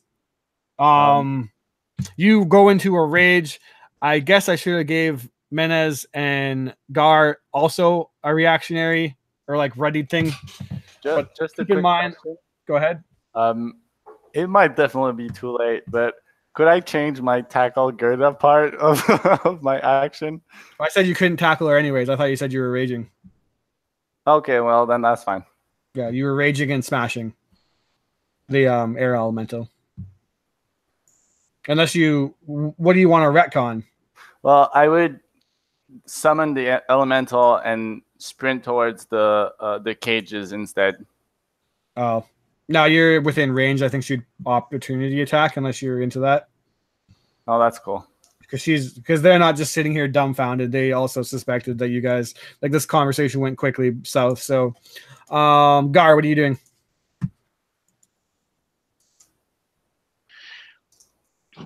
Is this the still surprise round, or?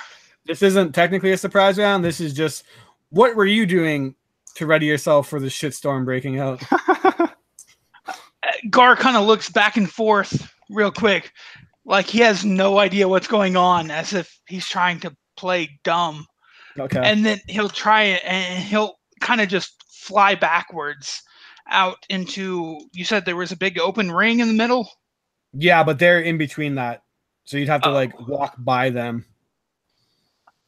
Okay. Then he would just kind of stumble back, kind of halfway in between where Bjorn or Zomar and Kane are, and where the two flaming fists are.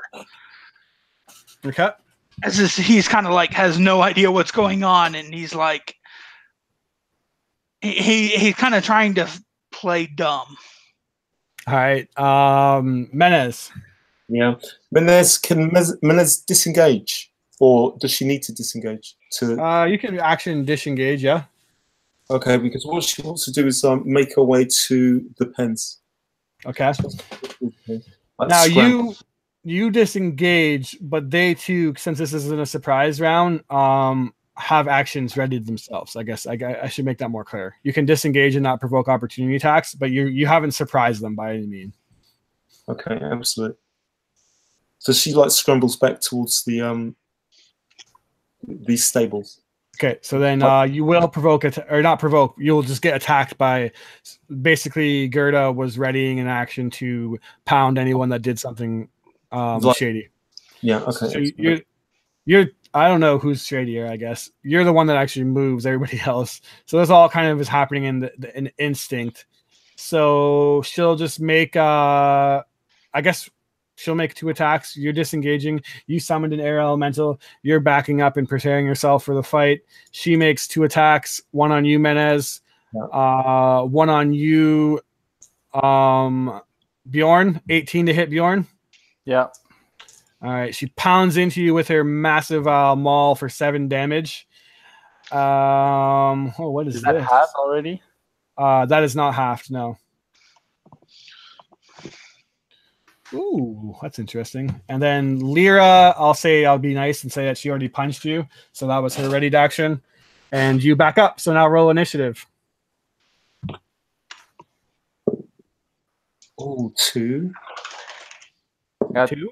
A whopping 2? Nice. No. She can roll twice now, but the other one's rolled. So that was 9, 10, 11, 12, 13, 14, 15. 15? You get 16. 16. All right. Who's next? Gar got a 15. 15. Who's next? I got 22 with a natural 20, if that matters. Nice. You still didn't beat your air elemental. I rolled initiative for that already. As it rolled a whopping 23. And Mir, since I'm gonna say that you're in Sending Stone distance, that Gar would be like, hey, shit's going really bad right now, so you can jump in initiative too if you want. She's gonna try to stay incognito until they're out of the Bailey. She wouldn't want to go into the Bailey. Perfect. I like that actually, because that give me a perception check. This actually matters. I thought you guys might have missed this altogether. Oh shit. 26. 26. Excellent. You hear someone kind of or as you're looking at like basically the stable arena, you see that people are like, "Where's Lyra? Like she should have been here by now," and then probably caught up in something. Just go on with the next part. She won't mind. The people are getting anxious, and someone walks out into the jousting as the final amateur jousting match is finished, and one of the amateurs was like badly impaled and is now howling in pain and being dragged away. And you see the person, it's actually Thaven the Bald, the stable master, who takes over, and he says, "Hi, thanks everybody for coming out today. We are the Flaming Fist. This is Fort Belaurian. Lyra is running a bit behind today, and I could see that you people are getting impatient. So we have a very special way to kick off the famous Flaming Fist jousting tournament." And basically we pan over to the scene inside, and like absolute chaos is kind of swelling, but to like the people that are 20, 30 feet away outside, unknown yet. And then she would say, the Thaven would look and say, "We have our undefeated champion, one of the greatest jousters to ever come to Faerun, Bronson. And as a special treat for all you nobles, we captured a terrible beast, something that plagues the jungles of Chult." And he starts to really get into it, and takes the form of me and you alike, but yet there's something far, far worse and far more dangerous lurking underneath that skin. And he raises his hand to pull it out, and you see Azaka, Stormfang, chained up, dragged out into the center of the jousting pit. Sorry, I'm seeing Ian's reaction right now. And she's kind of beat up and basically completely restrained. And the people are like gasping and like murmuring between themselves, like, "What the hell is this? It's just a girl." And Thaven looks and says, "To the commoner's eye, every day, this creature looks like a human, just like me or you." And then he walks and pulls out a dagger and says, "But underneath that skin is something far, far worse." And he takes the dagger and suddenly jams it into her neck as hard as he can. The people gasp, expecting a horrible scene of gore and violence to unfold, but the dagger just hits Azaka right in the throat and bends and breaks. She kind of just looks there like she wants to do something, but completely surrounded and bound by silver reinforcements. She's helpless, and the people are just like, "What the hell is going on?" And then Thaven takes a python and jams it in between her legs, which are also bounded, and saying, "See what this creature truly is. See what the fist has done for Nyanzaru, taking out someone who disguises themselves as a god, but really is a horrible creature in disguise." And lowers his hand, and Bronson, who's been riding back and forth with a giant silver lance, begins to trot, picking up speed quicker and quicker, heading towards the Zaka, lining in the lance itself at her. Do you do anything? Shit. So you hear, "Azaka's here. Shit." And then it cuts off. Fuck. Would Gar be able to get to her flying at any speed? At this point, Mir is all right. She's gonna cast Erupting Earth Oh, dang. underneath the jouster. So what that does is Erupting Earth. It's a 3rd level spell. Choose the ground within a 20-foot cube. Each creature on the area makes a dexterity saving throw, takes 3d12 bludgeoning damage, or half as much as on a save. Additionally, the ground becomes difficult terrain until cleared. Each 5 foot requires a lot of time to fix. So, should I cast it on him or should I cast it on Azaka? So she gets out of those chains. And then she could run. Gar, I mean, we haven't been able to find Mushahib. And should we go and grab her and fly her out? Because Gar would be willing to do that. I think that would be. So Mir would have already told you that it seems like Musharib. Yeah, this is like a reactionary thing, though. So, like, you're either casting a spell right now in this moment and jumping into initiative, or you're standing back and doing nothing. The other guys are already locked into initiative. This is like what you see, just to make matters even worse, because I'm a cruel son of a bitch. I was gonna say Gar would be good. Gar would be moving full action. He would use his action to use Eldritch Blast to blast Bronson. And then he would use a key point to move. To clarify, you're super in the headquarters and don't have line of sight on this whatsoever. It's just okay, so I can't see it's my it. call, man. Yeah. Okay. Right. So basically what Mir is gonna try to do is figure out a way that the restraints on Azaka get destroyed. So I just need to figure out what on my spell list would do that. Okay, so what's the range on heat metal? 120 feet or heat metal? How far away am I from Azaka if I'm like with the crowd? You are roughly about 30, 40 feet. Okay. Would heat metal work that I could like cast it to weaken the restraints so she could like free herself? I'd give her advantage, but basically it would jump into initiative still at this point. Basically, no matter what you do, this is your 1 second to do something, and then everything's jumping into initiative. Yeah. Yeah, she would cast heat metal to weaken the restraints so she could break out, hopefully. Okay. That will be and done then. She would reach out into her mind and say, "Break out now!"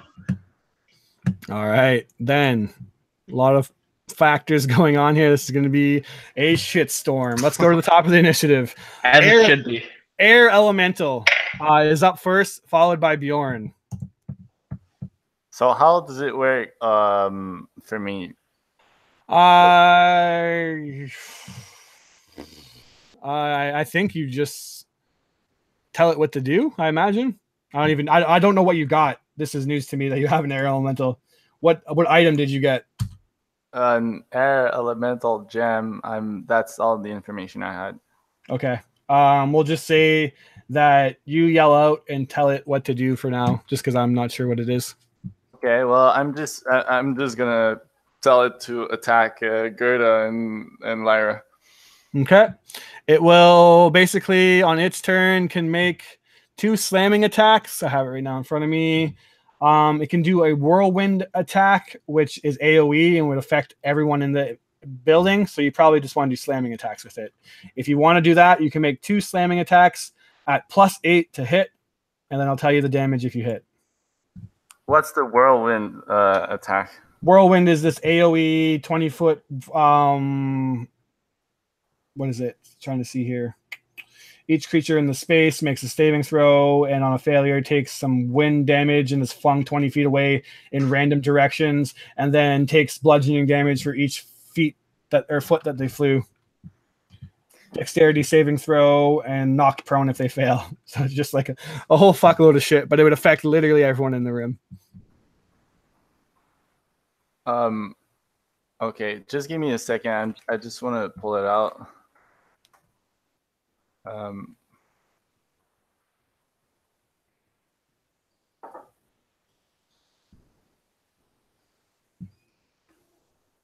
What you pulling out? The whirlwind.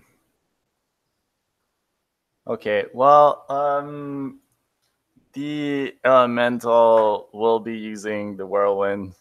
All right. We want a shitstorm, right? That's the best shitstorm I got. All right, everyone make a strength saving throw. This is going to be absolute, unadulterated chaos.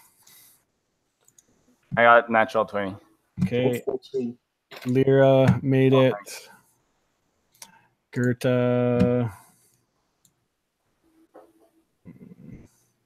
Gar got a also 12. made it. The DC is 13 or 12. I'm looking it up right now. 13 is the saving throw.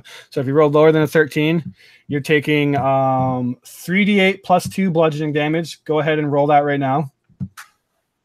I am? Yeah, go ahead and roll it. Half as much on whatever you roll. 3d8 plus what? 2. So that's only 10 damage. 10 damage. So full 10 damage if you rolled lower than a 13. Everyone else takes half. So 5 and 5. Oh, I forgot about Ral, who's trying to get back up. Let's see what he rolled. Oh, he failed. He's getting blown too. So he takes the full 10 and he dies. Holy shit.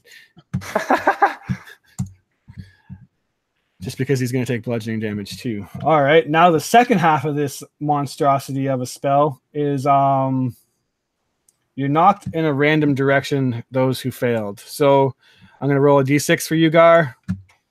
And you are going, or no, d6 doesn't make sense. What the hell did I do that for? Oh yeah, it does make sense. You are going directly south. So into Gerta, basically, and you're traveling 20 feet. So you're going to go past them because you can go fully out. And give me a dexterity saving throw now. This is actually beneficial for you. You're getting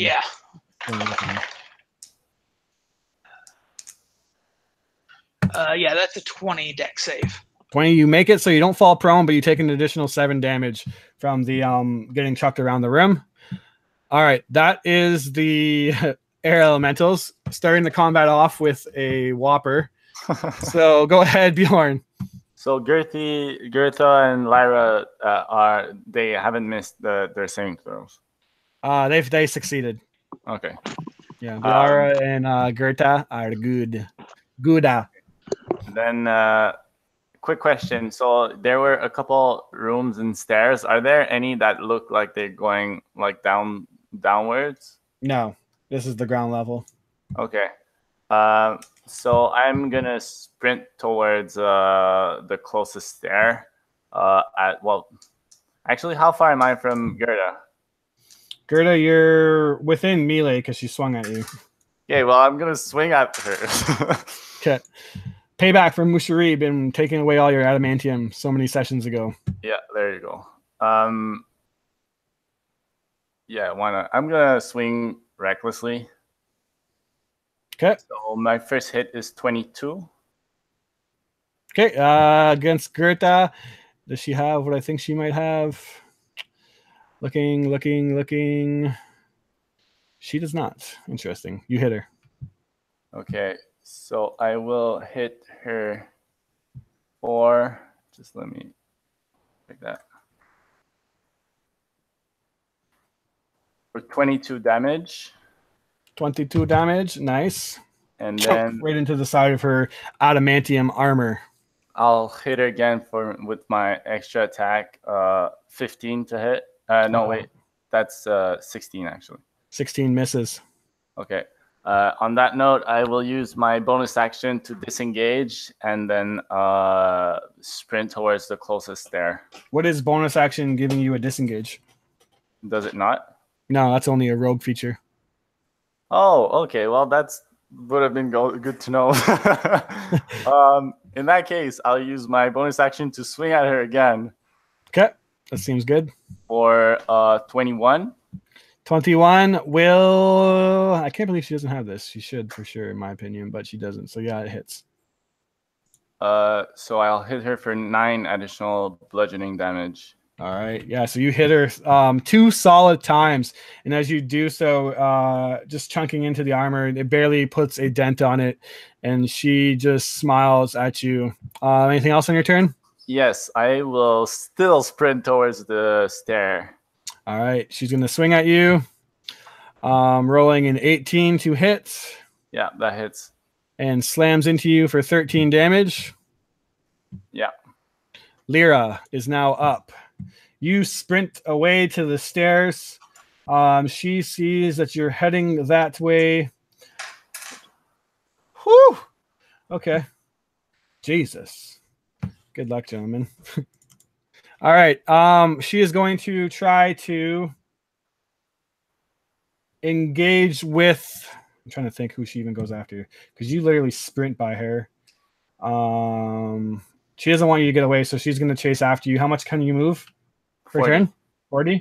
All right, she can keep in line with you. So you start making your way up the stairs, and she, where do you think you're going?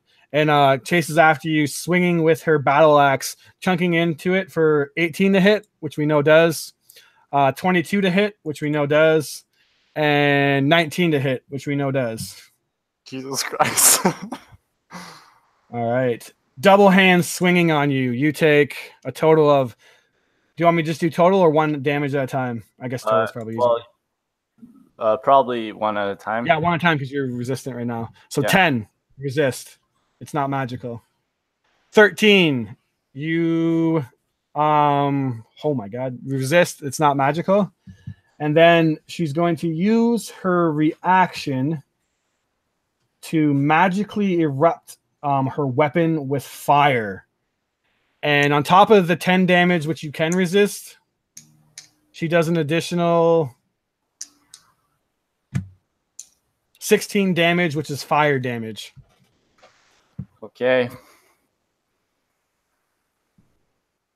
Done? Or are you still up, I'm assuming? I'm not dead yet, but all right. This is not going great. This is her turn. Lyra's done. Now engage with you. Kane, the gig is up. What do you do? Absolutely. So Kane, after being flung by this like whirlwind, basically what he does is he reaches in, takes out a potion and drinks it, and his skin burns, and he goes invisible, and he runs to where's the exit? Ooh. Exit's west side. Basically that's out the main doors. Are they in the way of us? Technically just the 2 of them, but you could run past them invisible. You're engaged with Gerta, so she would get a swing at disadvantage at you. Okay, absolutely. Okay, are you going for that? The last thing she does is bonus is rage for sure, because she hasn't raged yet, but as you say, the gig is up, so she rages, drinks that, and she's trying to get out. All right, someone keep me honest right now. Did I make a reactionary attack against Bjorn with Gerda? Wasn't it with Liara? It was with Liara. Okay, that's what I thought. It was one of them. I don't remember which one. I got hit by 1 at least. I'm not sure. Yeah, I can check because I have fantasy grounds. Liara. So yeah, it was Liara. No Gerda attacks recently. So Gerda, reactionary swinging at disadvantage. Oh my god. 24 and a 25 to hit. Solid hit. Only I rolled all 1s on my damage dice. 5 damage. Okay, and I half that still. Yep, because you're raging.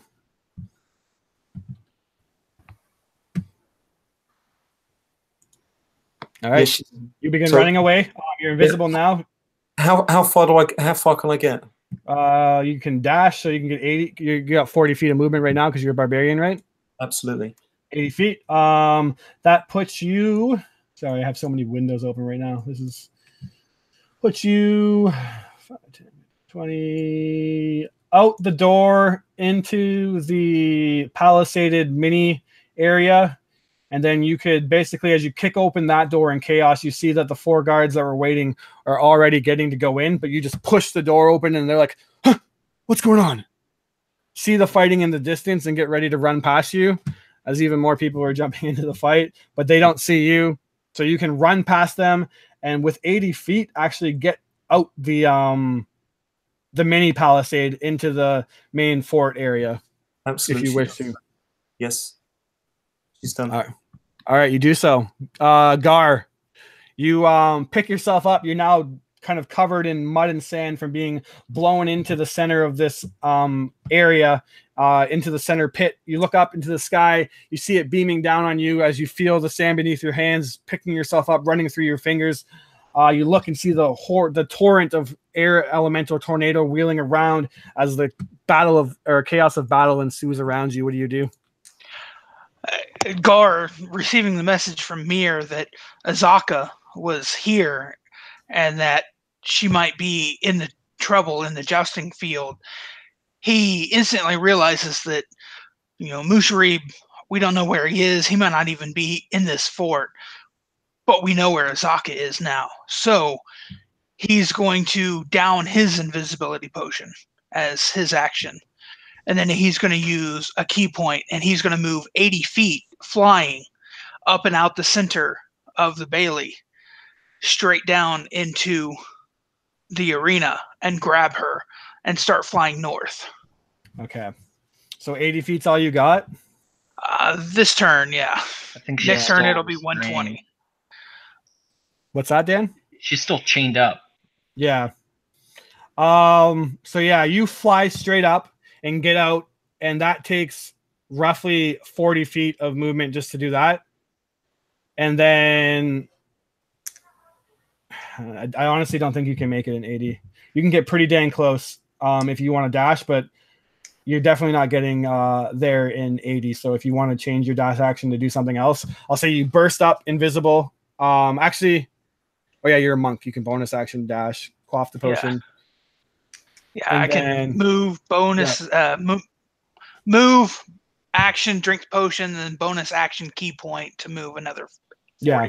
So that would put you like basically almost arm's reach away from her is me being lenient, but definitely not 80 feet because the outside fort itself is the map for that is I think 10 foot a square.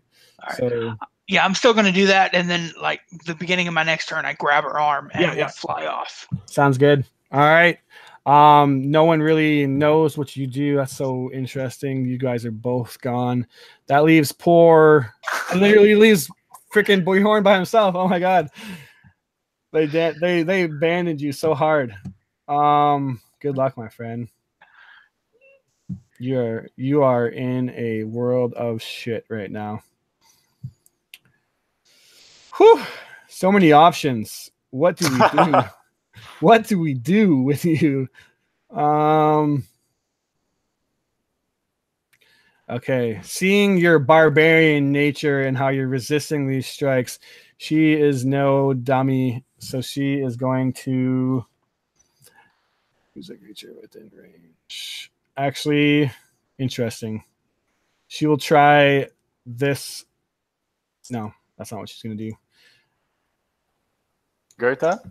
Yeah, Gerda is going to try and make an attack on you. Sorry, there's just literally so many options. Basically, she starts channeling a spell, and whoo, I think you're so lucky. Rolled a 16, which I believe misses you. Yeah. One of the most powerful guiding bolts you've ever seen explodes right beside you, glittering this radiant energy all around you as she misses that, and then will basically move forth and what is she going to do? Yells to Lyra to get it, and she's basically going to head outside and start yelling that they're invisible to her men. And spell done, action done, bonus action. She's going to Shield of Faith herself. And that is, I lied. She can't do that. So that is it for her. Next up is Azaka, actually. She makes it before Bronson. And you gave her advantage on her check to break out. So she is going to try to do so. Rolling only because of advantage. Her first roll was a 4. Her second roll was a nat 20. Sweet. She snaps out. Yes! Snaps out of her chains now, going into hybrid form. You see her skin begin to change between half tiger, half human, as she reveals her were-tiger nature. I don't know how many people have actually seen her do this, but in this situation, she knows that she needs to be quick. And she is going to move her 40 feet away. And the people in the audience are now starting to panic and scream as they see her dement into her probably unsettling shape change. And she runs 40 feet away. And the most sensible direction is she's going to go west, or she might go south, actually, towards the Iron Gate. So she's actually going to begin running through the rafters, trying to put people in between her. Dash, her action was the break, so she just does that. Next up is Bronson. He's on his horse with a lance. He begins to chase after her. She goes up into the rafters. She can't very well run the horse up the rafters to chase after him. So he is going to try to make a check to dismount quickly. Rolling a 19. He comes rolling off the horse, readying himself up, and begins to chase after. He's not as quick as her, though, so he's just behind her, and he's yelling for men to not let the prisoner escape. And Mir, you're up next. You just see absolute chaos ensuing as the garrison now is slowly becoming on alert.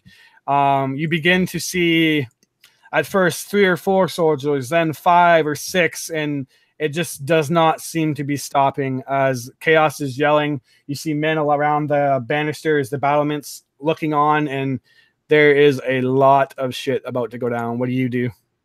I just imagine like this panicked crowd zigzagging and running all over the place, and Azak and Mir in her dwarf form is just kind of standing there calm, just like cracks her neck.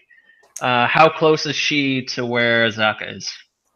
Mir, you are 30 feet away, and she has started to run up the bleachers and is basically on the 3rd tier of the bleachers. And there's just like a bunch of like noble people like screaming and running, trying to get away from her. And you see decked out in his heavy adamantium armor, Bronson quickly behind.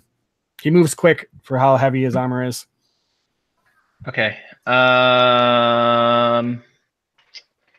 Shit. What should I do here? Do I see Gar? He's invisible, so I highly doubt it unless you have true sight or something. I don't. Okay. Fuck. I think not knowing that Gar's there, I think she would run over and try to give Azaka an invisibility potion. Okay, interesting. I'll say take a point of inspiration for not meta and being true to sensible decisions. And how quickly can you move? 30 feet? 25 feet. 25 feet. So if I'm going to make it. I would like toss it to her. Yeah, I'm going to say that in the crowd of people, it's actually even like a bit difficult terrain. So you can't make it to her. But you can definitely throw the potion if you want to yell out, Azaka! Yeah, and I'll do that. She does. She looks. You're now in true form, right? I'm still disguised. I haven't changed. All right, so she sees a dwarf, Azaka, coming towards her. She looks in confusion and chaos, and then doesn't really give it a second thought. Azaka invisibility. She hears in her in her head. Okay. In her head, she hears it in like the soothing halfling voice, and out loud, she hears it in Dwarven. Okay, so yeah, she's curious. You're gonna throw it? Yeah. All right, throw it. Double check from both of you. Let's say Dex. What do I add to it? Just use your Dex. Straight Dex. Okay. Yeah. 15. 15. All right, good on your end. And she tries to catch and rolls a natural 19. You see the vial sailing through the air. She reaches up and grabs it. her turn's not on right now, so she can't do anything with it. Okay. Anything else? For now, I think Artos is gonna blend into the crowd, acting the panicked noble, and run for the exit. All right. You're going to be facing a perception check here as you have a couple of corporals now into the initiative. Let's see if they notice you throwing that in the fray. Not a good chance, but if they're really perceptive, like a natural 1, they have no clue. So you blend into the crowd. Air elemental's up. What do you do with it, Bjorn?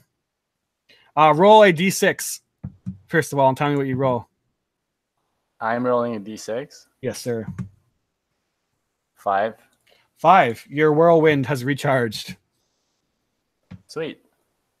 Okay, so just to get this straight, Gar has flown up. Gar, you have no clue what he did because he's invisible. Okay. Menez, you have no clue what he did because she's invisible. As far as you know, your friends have just abandoned you, which is actually not too far from the truth. What about Gerda? Gerda is blasting a spell at you, and I think I said she's heading outside. Huh? Yeah. Okay. How fast is the air elemental? Moves at a fly/hover of 90 feet. Holy Christ. Okay. Could it give me a ride?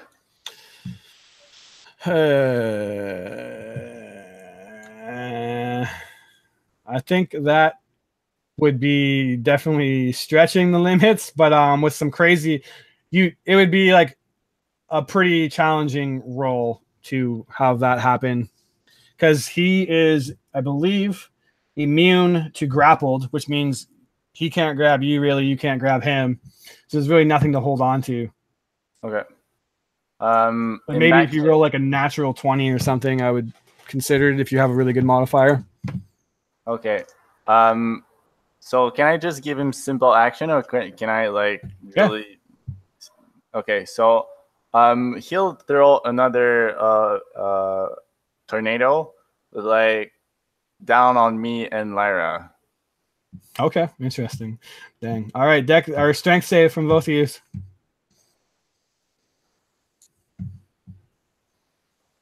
22. Lyra also saved. Half damage, 3d8 plus 2. She rolled a 19. 17 damage. Half that for both of you. Okay, so that's 8 damage. All right, neither one of you get blown away, so you're both basically still standing there. As this wind tornado goes through the narrow hallway heading upstairs, you both just are like hanging on for dear life as you're almost swept away, and she just basically rips her axe out. Her hair is now blowing in the fury of this elemental creature behind her, and she just is dead set on not letting you get away. So it can't body block, right? From my interpretation, no. But it could probably make difficult terrain, I guess, I would say. Okay. For both me and whoever else, or like since it's friendly to me, you could like let me pass, or I don't think it works like that. An elementary creature can enter a hostile space and stop there and move through it. So yeah, it can enter your space. It actually doesn't say anything about imposing difficult terrain, so it can just literally go on you and doesn't really do anything besides being on you. Okay. In that case, I will send it outside, and like basically the command is like just wreck some shit up. Okay, wreck some shit up. It flies up 90 feet in behind Gar, obviously not like right behind him, but in the same vicinity as it's looking to fuck shit up. Very detailed orders. Bjorn, you're now up. Okay, so how much of an action to drink a potion? What does it take me action wise? Yeah, action. An action? Yep. Okay. How does invisibility work? Like with somebody chasing me? Disadvantage on oppies. Okay, so she could still try and hit me. Yes, definitely. Okay. In that case, I will start by using my bonus action to use my second wind skill and trying to regain some HP. Okay. Fuck, man. That's a 1, so I'll get back 2 HP. Not a lot. I will drink my invisible. So that's a. Okay, yeah. No, I'll drink my my potion of flight. Okay. And then I will attempt to fly out the center of the courtyard. All right, provoking an opportunity attack. Yes, I Hopefully will. you're not too beat up. Oh, she rolled a natural 3 plus modifiers. Definitely does not hit. Sweet. So you fly up and get out of her way. What's your flying speed? I'm not sure. Is it my movement speed? I think it's probably, if it gives you the fly spell, 60. Let me just double check unless someone knows off the top of their head, but I'm pretty sure fly is a 60 feet per turn spell. Indeed it is. So yeah, you fly 60 feet. OP. Yeah, I'm gonna fly 60 feet, but not like straight up. I'll try. So how far am I from the top? Like there's no ceiling, but like the top of the highest walls of the building. If you fly 60 feet, you can fly right out the center of this room because it's an open face center. You can fly out onto the roof. So yeah, I'll do that, but like as much as possible, try and not just like stand in the middle and risk getting shot by something, and try to like kind of get some cover from the roof if that's possible in any way. Okay. Yeah, you can definitely fly up there. She yells out to Gerda, "They're getting away!" And that's it for you. Yeah. She is up. She is going to pull out her heavy crossbow. Shit. And begin to run downstairs. She moves at 30 feet per turn, putting herself outside, and she's going to ready in action. So that's all she can do. The men in the courtyard, which now come into play, which are the ones that you ran by, Menez, are going to see maybe Bjorn on top of the roof. Let's see if they check him, because you're the only one not invisible. 1 misses you, not seeing you. 2 misses, not seeing you. And natural 20 means they're probably going to see you. So they will call you out on the roof. I'm going to say that since you got cover, it bases your AC up by +2. So you're at 20 AC right now? Yeah. Okay, here comes some crossbow shots. 14 to hit, natural 20 to hit, miss, and a 4. So you take a total of... You're the only one non-invisible, man. Sorry. No, that's cool. 12 damage from a crossbow as only 1 sinks into you. All right. Menez, you see the men turn and start opening fire on Bjorn, who is now flying. You see that the innards of this fort are now into chaos as more and more men by the turn are now coming into effect and trying to find out what's going on. Conveniently for you, you're completely invisible.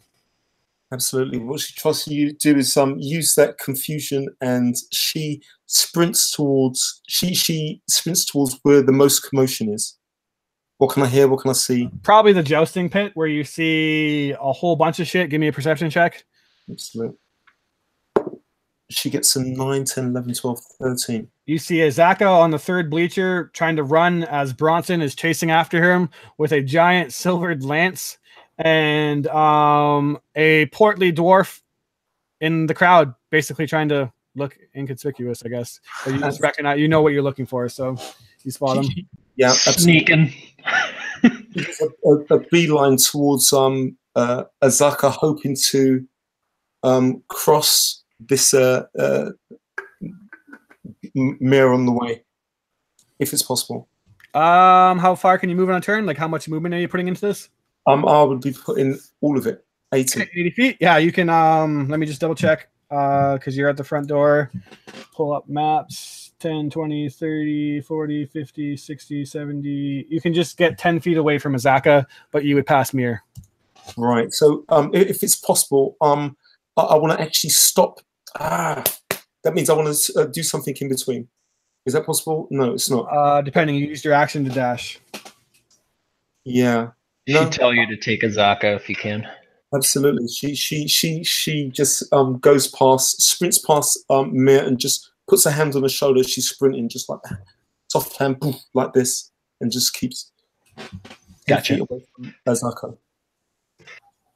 So that means is the other guy in front of me, in between me? So yeah, Bronson would be in between you and Azaka, but he doesn't know you're there. Okay, absolutely. The last thing, if it's possible for actually just to see, is there any sort of like cover? I know where we're trying to head out, but is there any sort of cover? Because one of the options that she's trying to think of doing is to find a. She wants to appear. She's not going to do this, but one option is to appear. But she doesn't want to appear with people seeing her appear because that's going to be a thing. But just go back to the form that she has of this guy that Bronson knows. But is there any... Not where you are now. You can just basically do it in the chaos of all the people running around and hope that nobody notices, but you will face some perception checks or some passive perception, I guess. That fits for her mind. She doesn't do it. She stays invisible. She's done. Yeah. All right. Done. Gar. She was just arm's reach away from you, but now moved another. Shouldn't be an issue for you, though. She moved another 10, 20, or 40 feet away from you, essentially. On the third bleacher now. Okay. Gar will, first thing he does is he grabs another potion from his pouch and he chugs it back real quick. And this potion is just foul smelling and it's got a little chunk of something floating in the middle of it, but he just downs it. And it's a potion of hill giant strength. Cool. What's your con modifier? +2. Okay. And so now his muscles, it's kind of the Popeye scene where his muscles just bulge out. Only invisible. Invisible. The air gets muscular. Yeah. And then he's going to fly over right above Azaka. Mm-hmm. And basically tell her to drink the potion, stick your arm in the air, and I'll fly you to safety. Okay. And then he's going to... Can he ready a bonus action? No. No? Okay. Then that will pretty much be his turn. Okay. Gerta is up next. Gerta. All right, Gerta. Just reading a spell. And she is... Let me just make 120 feet bubble. That's not a bubble. All right. So, sorry, guys. Give me a second here. This is actually kind of technical because you guys are potentially going to be really mad at me. 40, 50, 60. Oh, yeah, definitely. That's massive. Whew. Okay. Let's make it a little more interesting for you guys. Gerta begins to chant a spell. This spell is called Dispel Magic. And she is going to dispel the magical effect invisibility.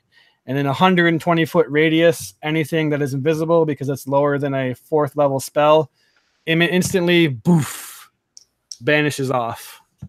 She is now going to make a perception check. Does it dispel my flying? No, it only chooses one effect. She can... And it doesn't dispel our disguise either. Correct. Double correct. But she is going to try to spot you guys. It would actually probably be more confusing for her if you guys did drop the disguise. But since no one did, she's going to roll. And she spots all of you. Besides Mir, who is still incognito technically. Or no, wait, because you'd be...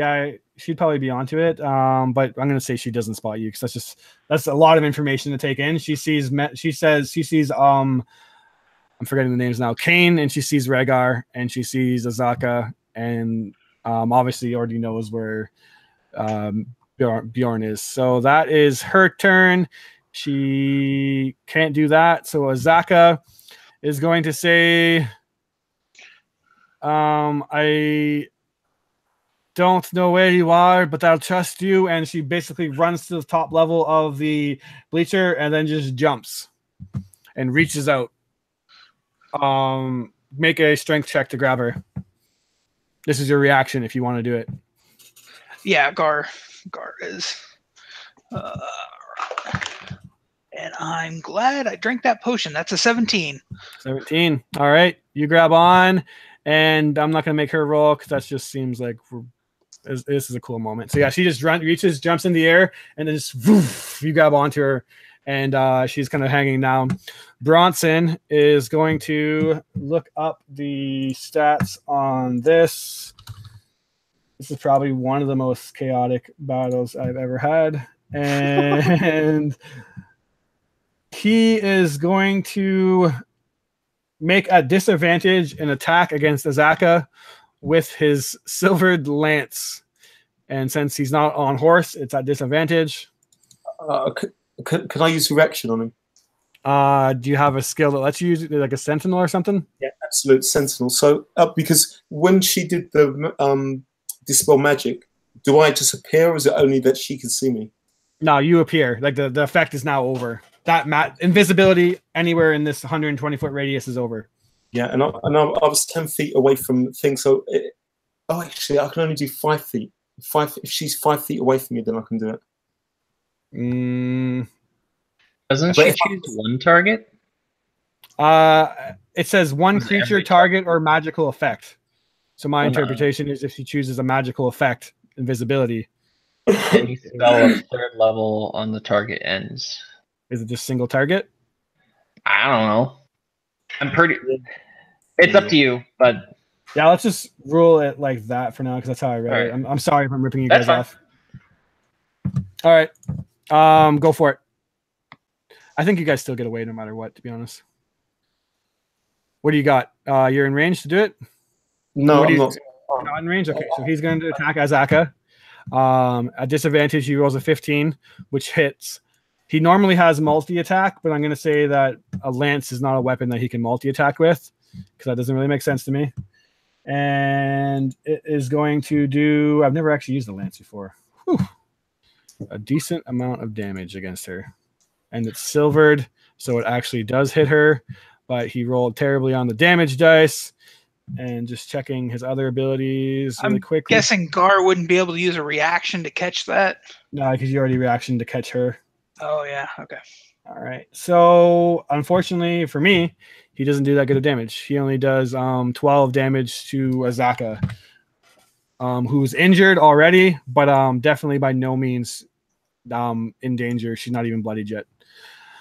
Veterans that are now onto the field are going to basically come after you, Kane, and going to run up behind you.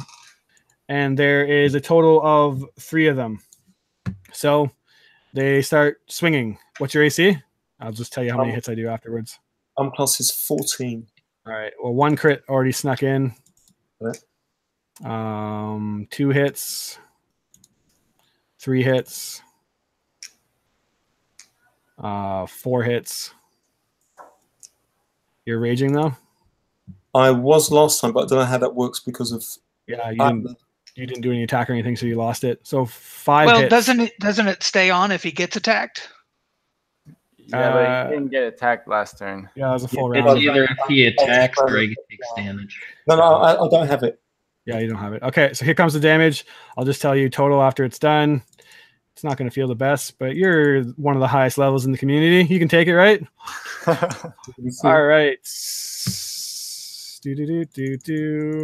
Sorry, I got a calculator here just to be quicker. Bam. And then total of 40 damage. And that's 5 attacks that hit you. Wow, she gets sliced up. Or he gets sliced up. Okay, great. So she just goes... Yep. And they're basically in behind you like, get him! And Mir, you I'm pretty sure are still technically incognito, but you literally know it's only a matter of time. I wouldn't rely on you being safe right now because Gerda knows that you were also around the same time, but it's up to you. Technically, you are still incognito. What would she do? So, Jesus, I think I need like some sort of recap here. So we have Gar. For you? We have Gar grabbing Azaka. Correct. We have Menez getting attacked by four a whole shit ton gauntlets, which are corporals. You have Bronson stabbing his lance into the back of Azaka. Gerda dispelling magic, potentially unfairly, but I apologize. I must have misread it. Bjorn on the roof taking crossbow shots, and four guards shooting crossbows at him. And then obviously chaos everywhere else. Like the garrison is quickly going to come to alert now that this shit's going on. And the air elemental is actually flown out onto the roof and is going to start heading towards the four guys that are shooting at Bjorn on its turn, which is next. Oh my god, it's just fucking chaos. Yeah. Okay. One of the most chaotic battles. So much information. How far away from the exit am I? You are from the ore exit, which is the metal reinforced one, which they barely open. You're only about 10, 20, 30, 40, 50, 60 feet away. And then the main exit where you came in from, you are at least double that, if not double and a half, if that makes sense. So over 100 feet from the main exit. 10, okay, so 20, Menace 30, was just invisible. She wasn't flying. Okay. I think it's time to jump into the fray. At this point, and then mechanically, I just want to explain this to you guys that every time a round goes by, I'm adding more and more guys to the battle. Yeah, she just wants to try to free up Menez so she could get away on her turn, basically, is what I'm trying to figure out what to do. Yep. Do what you do, but I wouldn't do that. What? You do what you're going to do, but I wouldn't do that. And as you know how Menez functions a lot of She times, would reach out to you and be like, do you need help in your head? just get out of there. Azaka's fine. Okay. Maybe Bjorn. Yeah, there isn't really anything I can do to help Bjorn.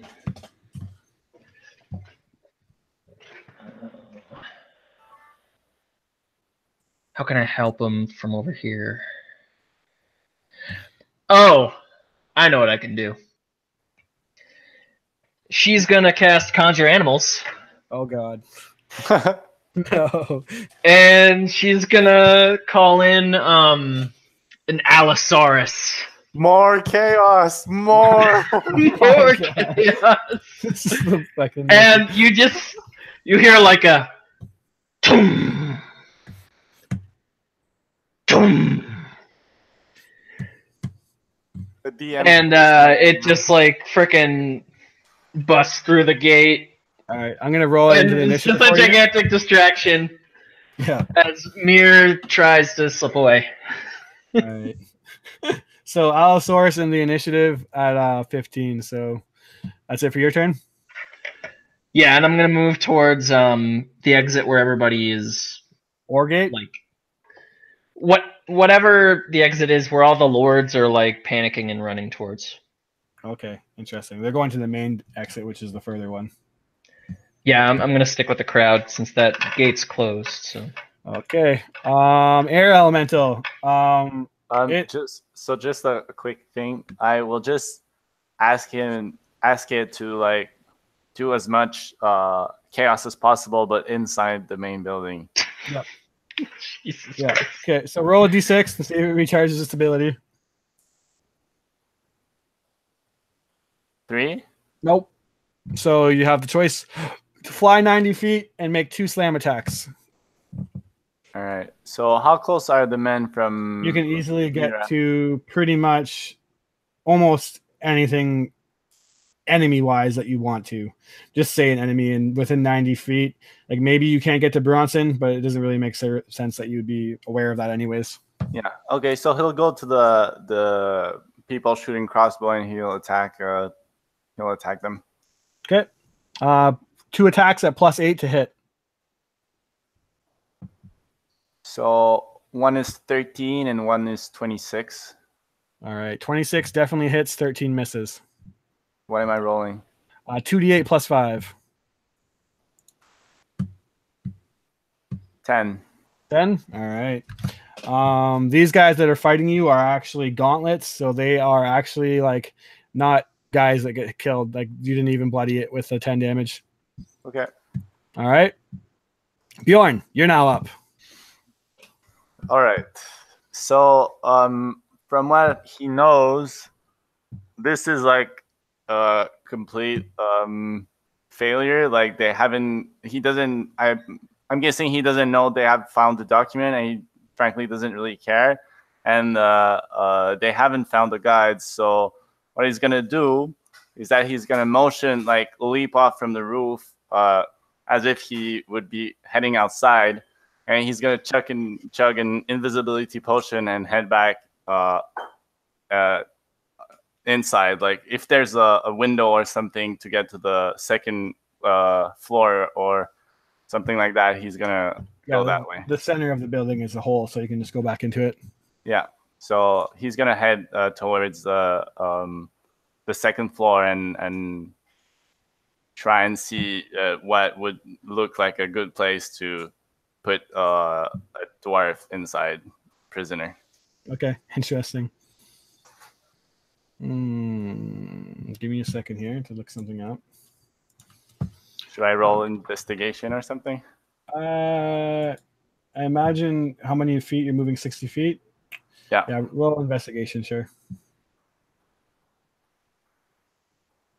Oh, that's not so good. At 9. 9. You come down and go into the first room, and it just seems like an empty guest quarters. Bed's kind of unkept, like someone's been in there, but other than that, you don't notice anything in this room. That's one of the many rooms searched. Lyra now up. She runs outside telling her men that he's on the roof, and they're like, "We know he got away." And you were trying to feint. Which way were you trying to act like you were going? I'm not sure where I was positioned. You were on the roof. Like the south side? You were kind of just like in the center, like western portion of it. Okay. Well, probably like north. Yeah, Okay, probably yeah. heading north. So she'll head out the main palisades and see the chaos going on, and she's basically going to use her dash action to put herself in line of sight of everything going on, but that's her full movement. The veterans versus you, Menez. Good luck. You have a lot of attacks to get through here. Did I have an action yet? I think I missed it. Did I miss you? Did you go? You're supposed to go right after them. Did I miss you somehow? Yeah, because they attacked me and I was waiting. Yeah, you're absolutely right. Sorry.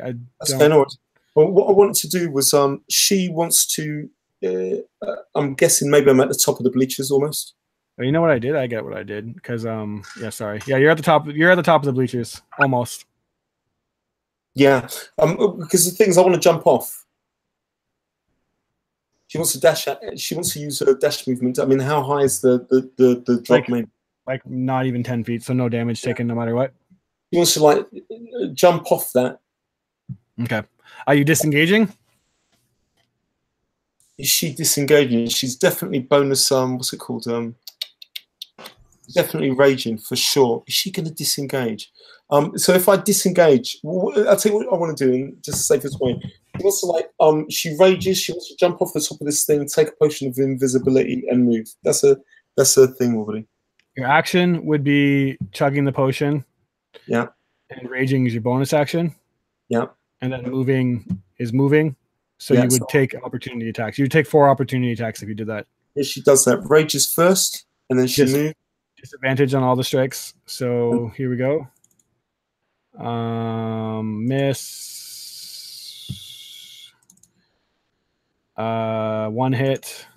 These rolls tonight are pretty decent.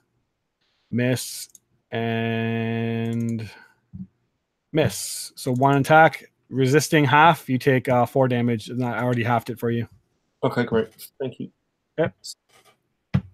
Yeah, so she just takes this last one, just jumps over. When she lands, she just like chugs this down, and she just heads east. She heads east, just like hopefully to get behind those.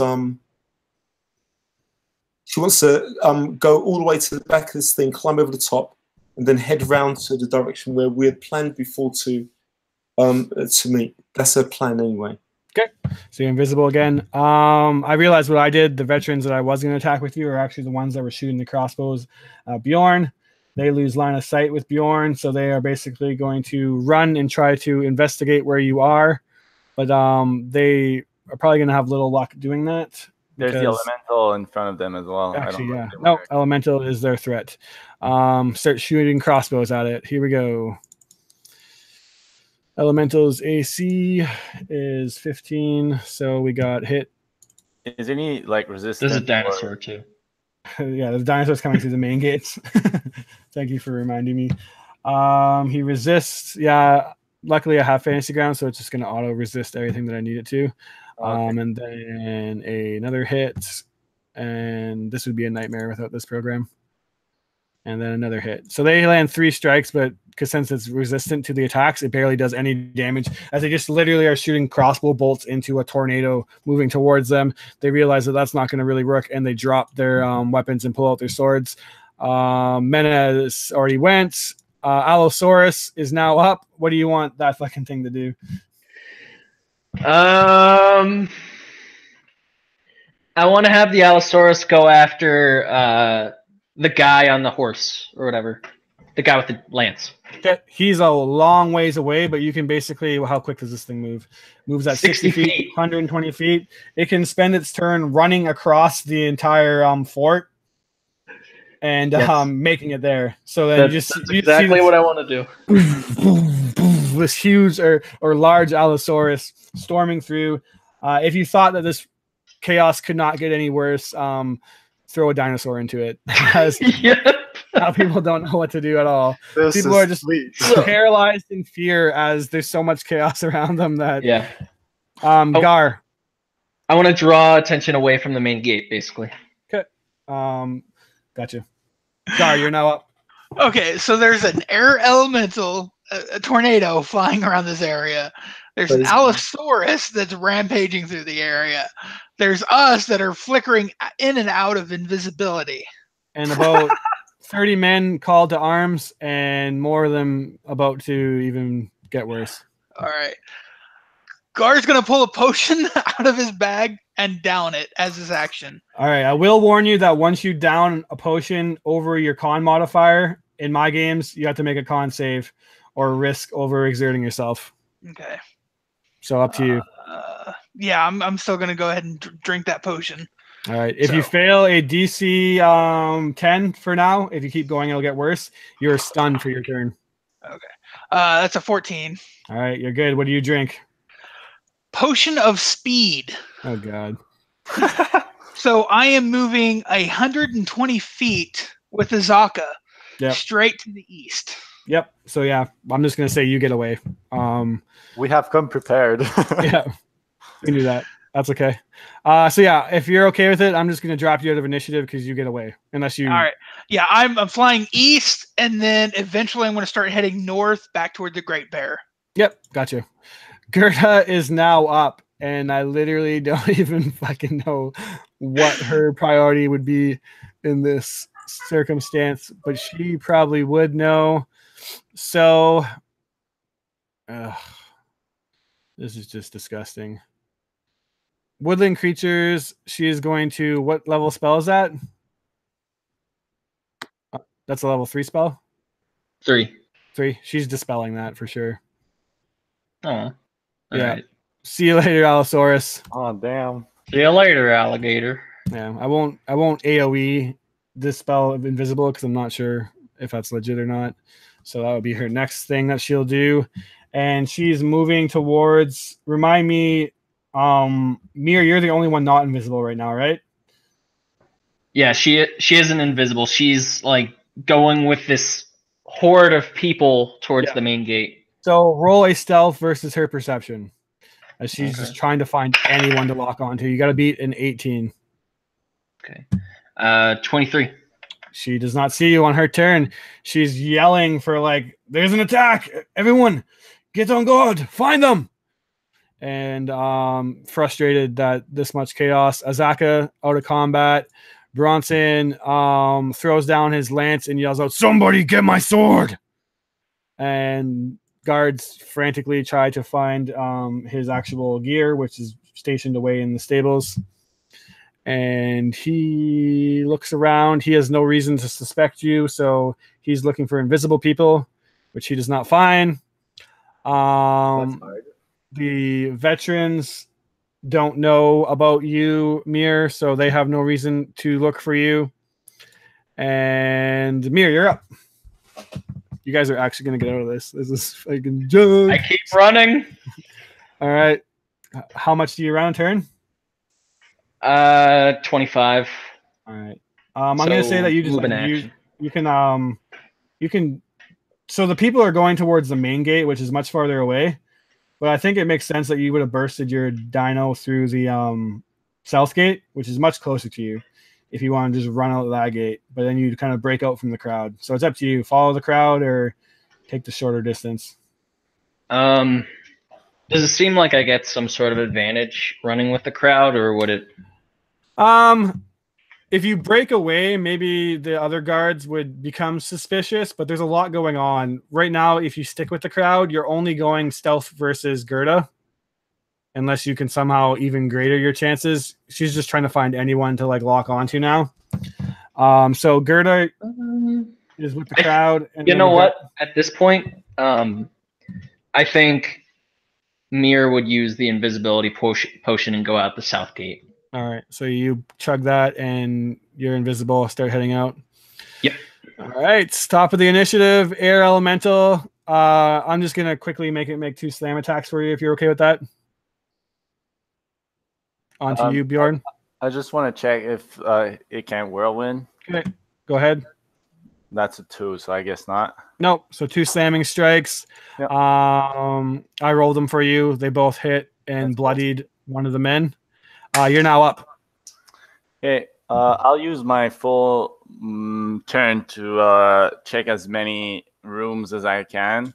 Like if there's anyone that seems suspicious to me or whatever, then So the only thing that becomes immediately suspicious is there's a locked door.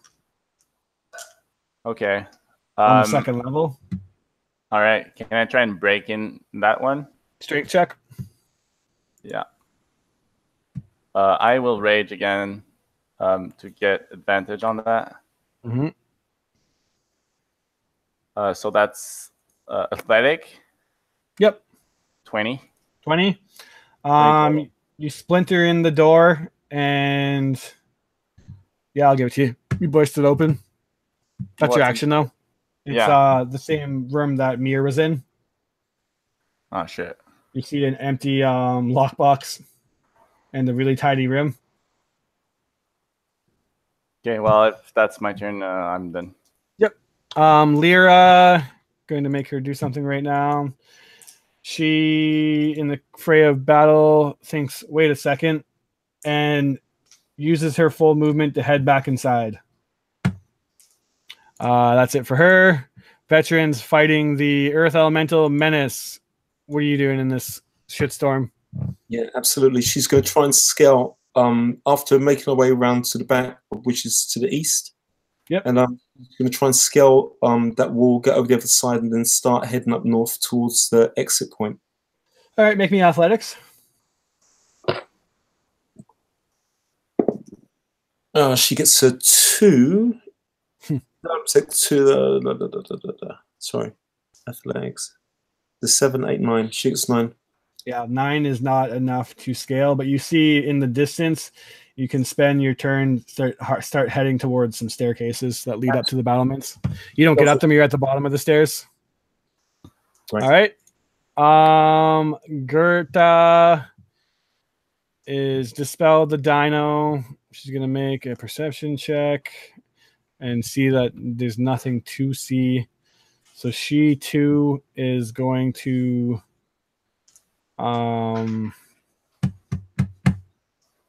head back inside, I guess. There's something that is pertinent to them. I guess they're inside though. Bronson is basically rendered useless as everyone is now gone essentially, and he has no way to deal with invisibility. So you just see like a scene of him yelling in anger that he wanted to kill the were-tiger and telling the men to like apprehend the infiltrators. Mir, you would get away on your turn unless you want to do something special. If I do anything, it's gonna bust up my invisibility. So yeah, I would, but nah. She's gonna keep going and run. Okay.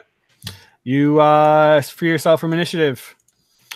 Bjorn, we're gonna say that the wind elemental fight continues to go, and he just literally wreaks havoc like he wants to. He actually recharges his whirlwind on this turn. I just rolled it, and you see the guards get tornadoed away and thrown into different directions as they're trying to deal with that. Actually, Gerda would have dispelled it on her turn instead of just dashing, but I'll do that next turn, I guess. Your turn. You're up. You unlock a room. You're only on the first floor. You haven't really got time to go downstairs yet. And give me an investigation check. This is on to Bjorn. Fuck. 8.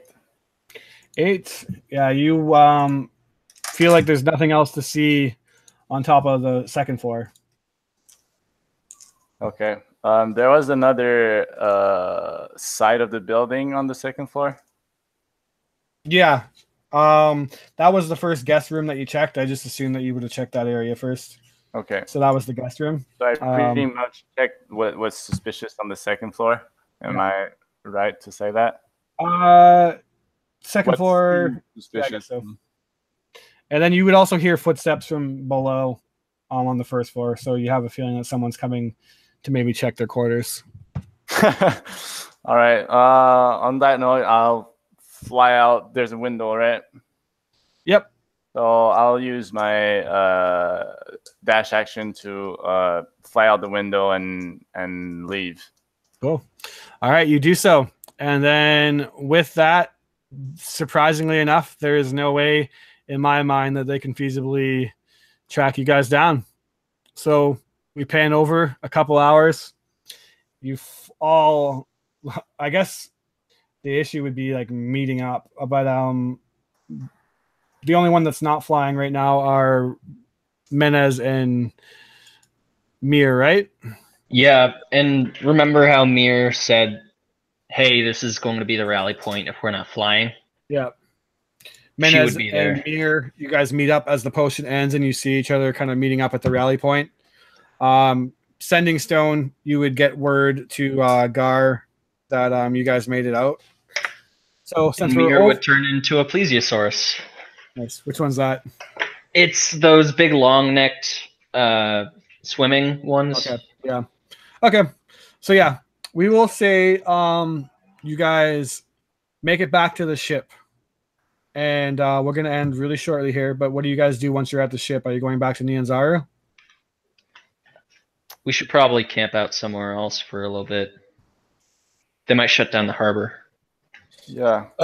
Wasn't there other docks and stuff that were normally not visited upon so much that we can like slide in? There is just probably no way. Well, it's gonna take us a couple days to get back to Nyanzaru sailing, and by that time they'll definitely have heard about what happened to us. Yeah. They probably know now, but they got sending stones of their own, actually. Yeah. Didn't we take one of their sending stones, though? You did take one of them. I don't know how many they have other than that one. Yeah. So I guess we're staying on the boat. Is that the plan? Well, I mean, what do you think is the? If we can get into Nyanzaru, I think that is the best. The question is like how we do that. I mean, the ways that I've gone, Menez says is, you know, just before we get to the port, just like getting to the side and then just slipping in. There's many different ways you can slip in, but it's now because of this is going to be insane. Does Azaka has any good Yes. idea? Yeah, Azaka and Ortame probably have some idea of how to get in. Yeah, so I was waiting for that. They would say that getting into the harbor ward would probably be nigh impossible. But on the outskirts of town, the Tariki Anchorage, which is like basically the slummy fishing district, they also have broken down docks and whatnot. Now, they could probably pull the ship in there, and your ship itself is not marked. So they would say that they could probably come in that way, disguising this as a fishing sailing ship. But the Flist are probably going to be even at this point, since you literally, like you guys said, you have caused absolute chaos. So they're going to be on high alert now. Yep. You guys would be an issue, especially Menace. She would be captured on sight, spotted. Although none of your faces are actually identified, though. So besides Menace, it would just basically and Exaka, yeah. So Menace and Exaka would be the issue, and then the rest of you could either. You have a feeling that the Fist is probably going to try to shake you guys down anyways, but without Exaka and Menace being there, you can just maybe they swim out and go through Malor's throat. Ortame would say that she has a contact if you're willing to pay to sneak you in, but it'll cost you for sure, Menace and Azaka. And then the rest of you guys, go ahead. I have an idea. I can cast water breathing on a group of people. Let me see here. Water breathing. Let me see how many I can do it to. Up to 10 willing creatures. Up to 10. So I could cast water breathing on Azaka and Menace. Yep. Wild shape into a plesiosaurus and submarine us in there. Yeah. So yeah, that works. And then you guys technically don't really have anything on you in terms of loot. So if you just hide the documents, basically I'm going to say that you can get your stuff smuggled in that you collected for a fee, or you can just check what you have right now and disregard it, and then hide Menace and Azaka and just get shaken down by the Flaming Fist. But since none of you are wanted, I say we can stick everything we have into Gar's bag of holding and then give it to Menace to hide under the water with him. Yep. Yeah, we could do that. All right. So then that sounds like that's what makes sense in how you guys get back into the city. And as the lot of you that aren't hiding in water breathing come into city, it is now full on militant status now. They held Nyanzaru under a watch for a while now, but it was basically kind of done peacefully. But now you see people literally going through the streets, and the Flaming Fist are searching, and you guys get hassled real hard. But since there's nothing, luckily for you guys, the Great Bear never went actually to Fort Belaurian, never went to Belaurian's Landing. You are able, with Ortame's good standings, to basically pass off as a ship. Now, we'll kind of pan forward for the last couple minutes here, and the documents that you guys find. As you're reading through, you see a couple of things. I'm just going to give it to you all. There's no point in holding on to it. There is ship records of things being shipped to different places in the world, like Baldur's Gate, Neverwinter, Anam, and all the places that make sense. But there's one shipment that's unlabeled who it's going to, and it's a shipment to Jahaka Anchorage, which is in the Bay of Jahaka. And to anyone that's been following the pirate line, quest line, obviously pirates have been known to be around there. It's an unknown amount of shipment and weapons that are being shipped to them. Motherfucker. You find I think we may have some evidence here. You have some expedition records saying that they're doing another big what's the word I'm looking for when they go and try to archaeology or just excavation. excavation. Sorry, they're sending a big group of people to Silku Bay to check down in that area. They have a feeling that Omu is somewhere around there, and they're planning to move from Mesro down deeper down the river Orlang into the Valley of Embers. So that's their two big expeditions they're planning. And then the Sending Stone. Does anyone interact with that? Should we do that with what's his name there? Who's that? Xantian The or- guide for the Merchant Prince. Yeah, Yeah, okay. we should probably wait for them. So we have like some sort of witness. What was his Okay. name? Brokar or Rogar? Roka. Yeah. Roka. Yeah. Yeah, if possible, Mir would try to get like an audience with the Merchant Princess somehow. So let's how about And we then- handle that out again then, since we're at the 4-hour mark, I think. Yeah. Okay. Yep. That'll be downtime days handled. So other than that, holy fuck. You guys Oh my god. How did no one die? probably one of the most chaotic things I ever ran in my life. It's an Allosaurus NATO. Yeah. I should have conjured sharks and like, dropped them in. Oh my god. Hindsight is 2020. Yeah. So I'm really glad I didn't prep anything for that game, because all my prep notes would have just went through the window anyways. But I had a lot of fun. Nice job, guys. I am a little bitter that I didn't take down at least one of yous, but I got to give it to you. You all were super well prepared, and good job. So anyone want to say anything in closing? Well, good job to you for DMing. It was really sweet, and it definitely must have been hard how chaotic it got. Yeah. All right. That Cool. was crazy. It was right, guys. amazing session. Yeah. Thank you. As always, guys, I appreciate it. Playing with you guys. I'm loving this campaign. Thank you to anyone that watches, and we will catch you in the jungles next time. Peace out, everybody.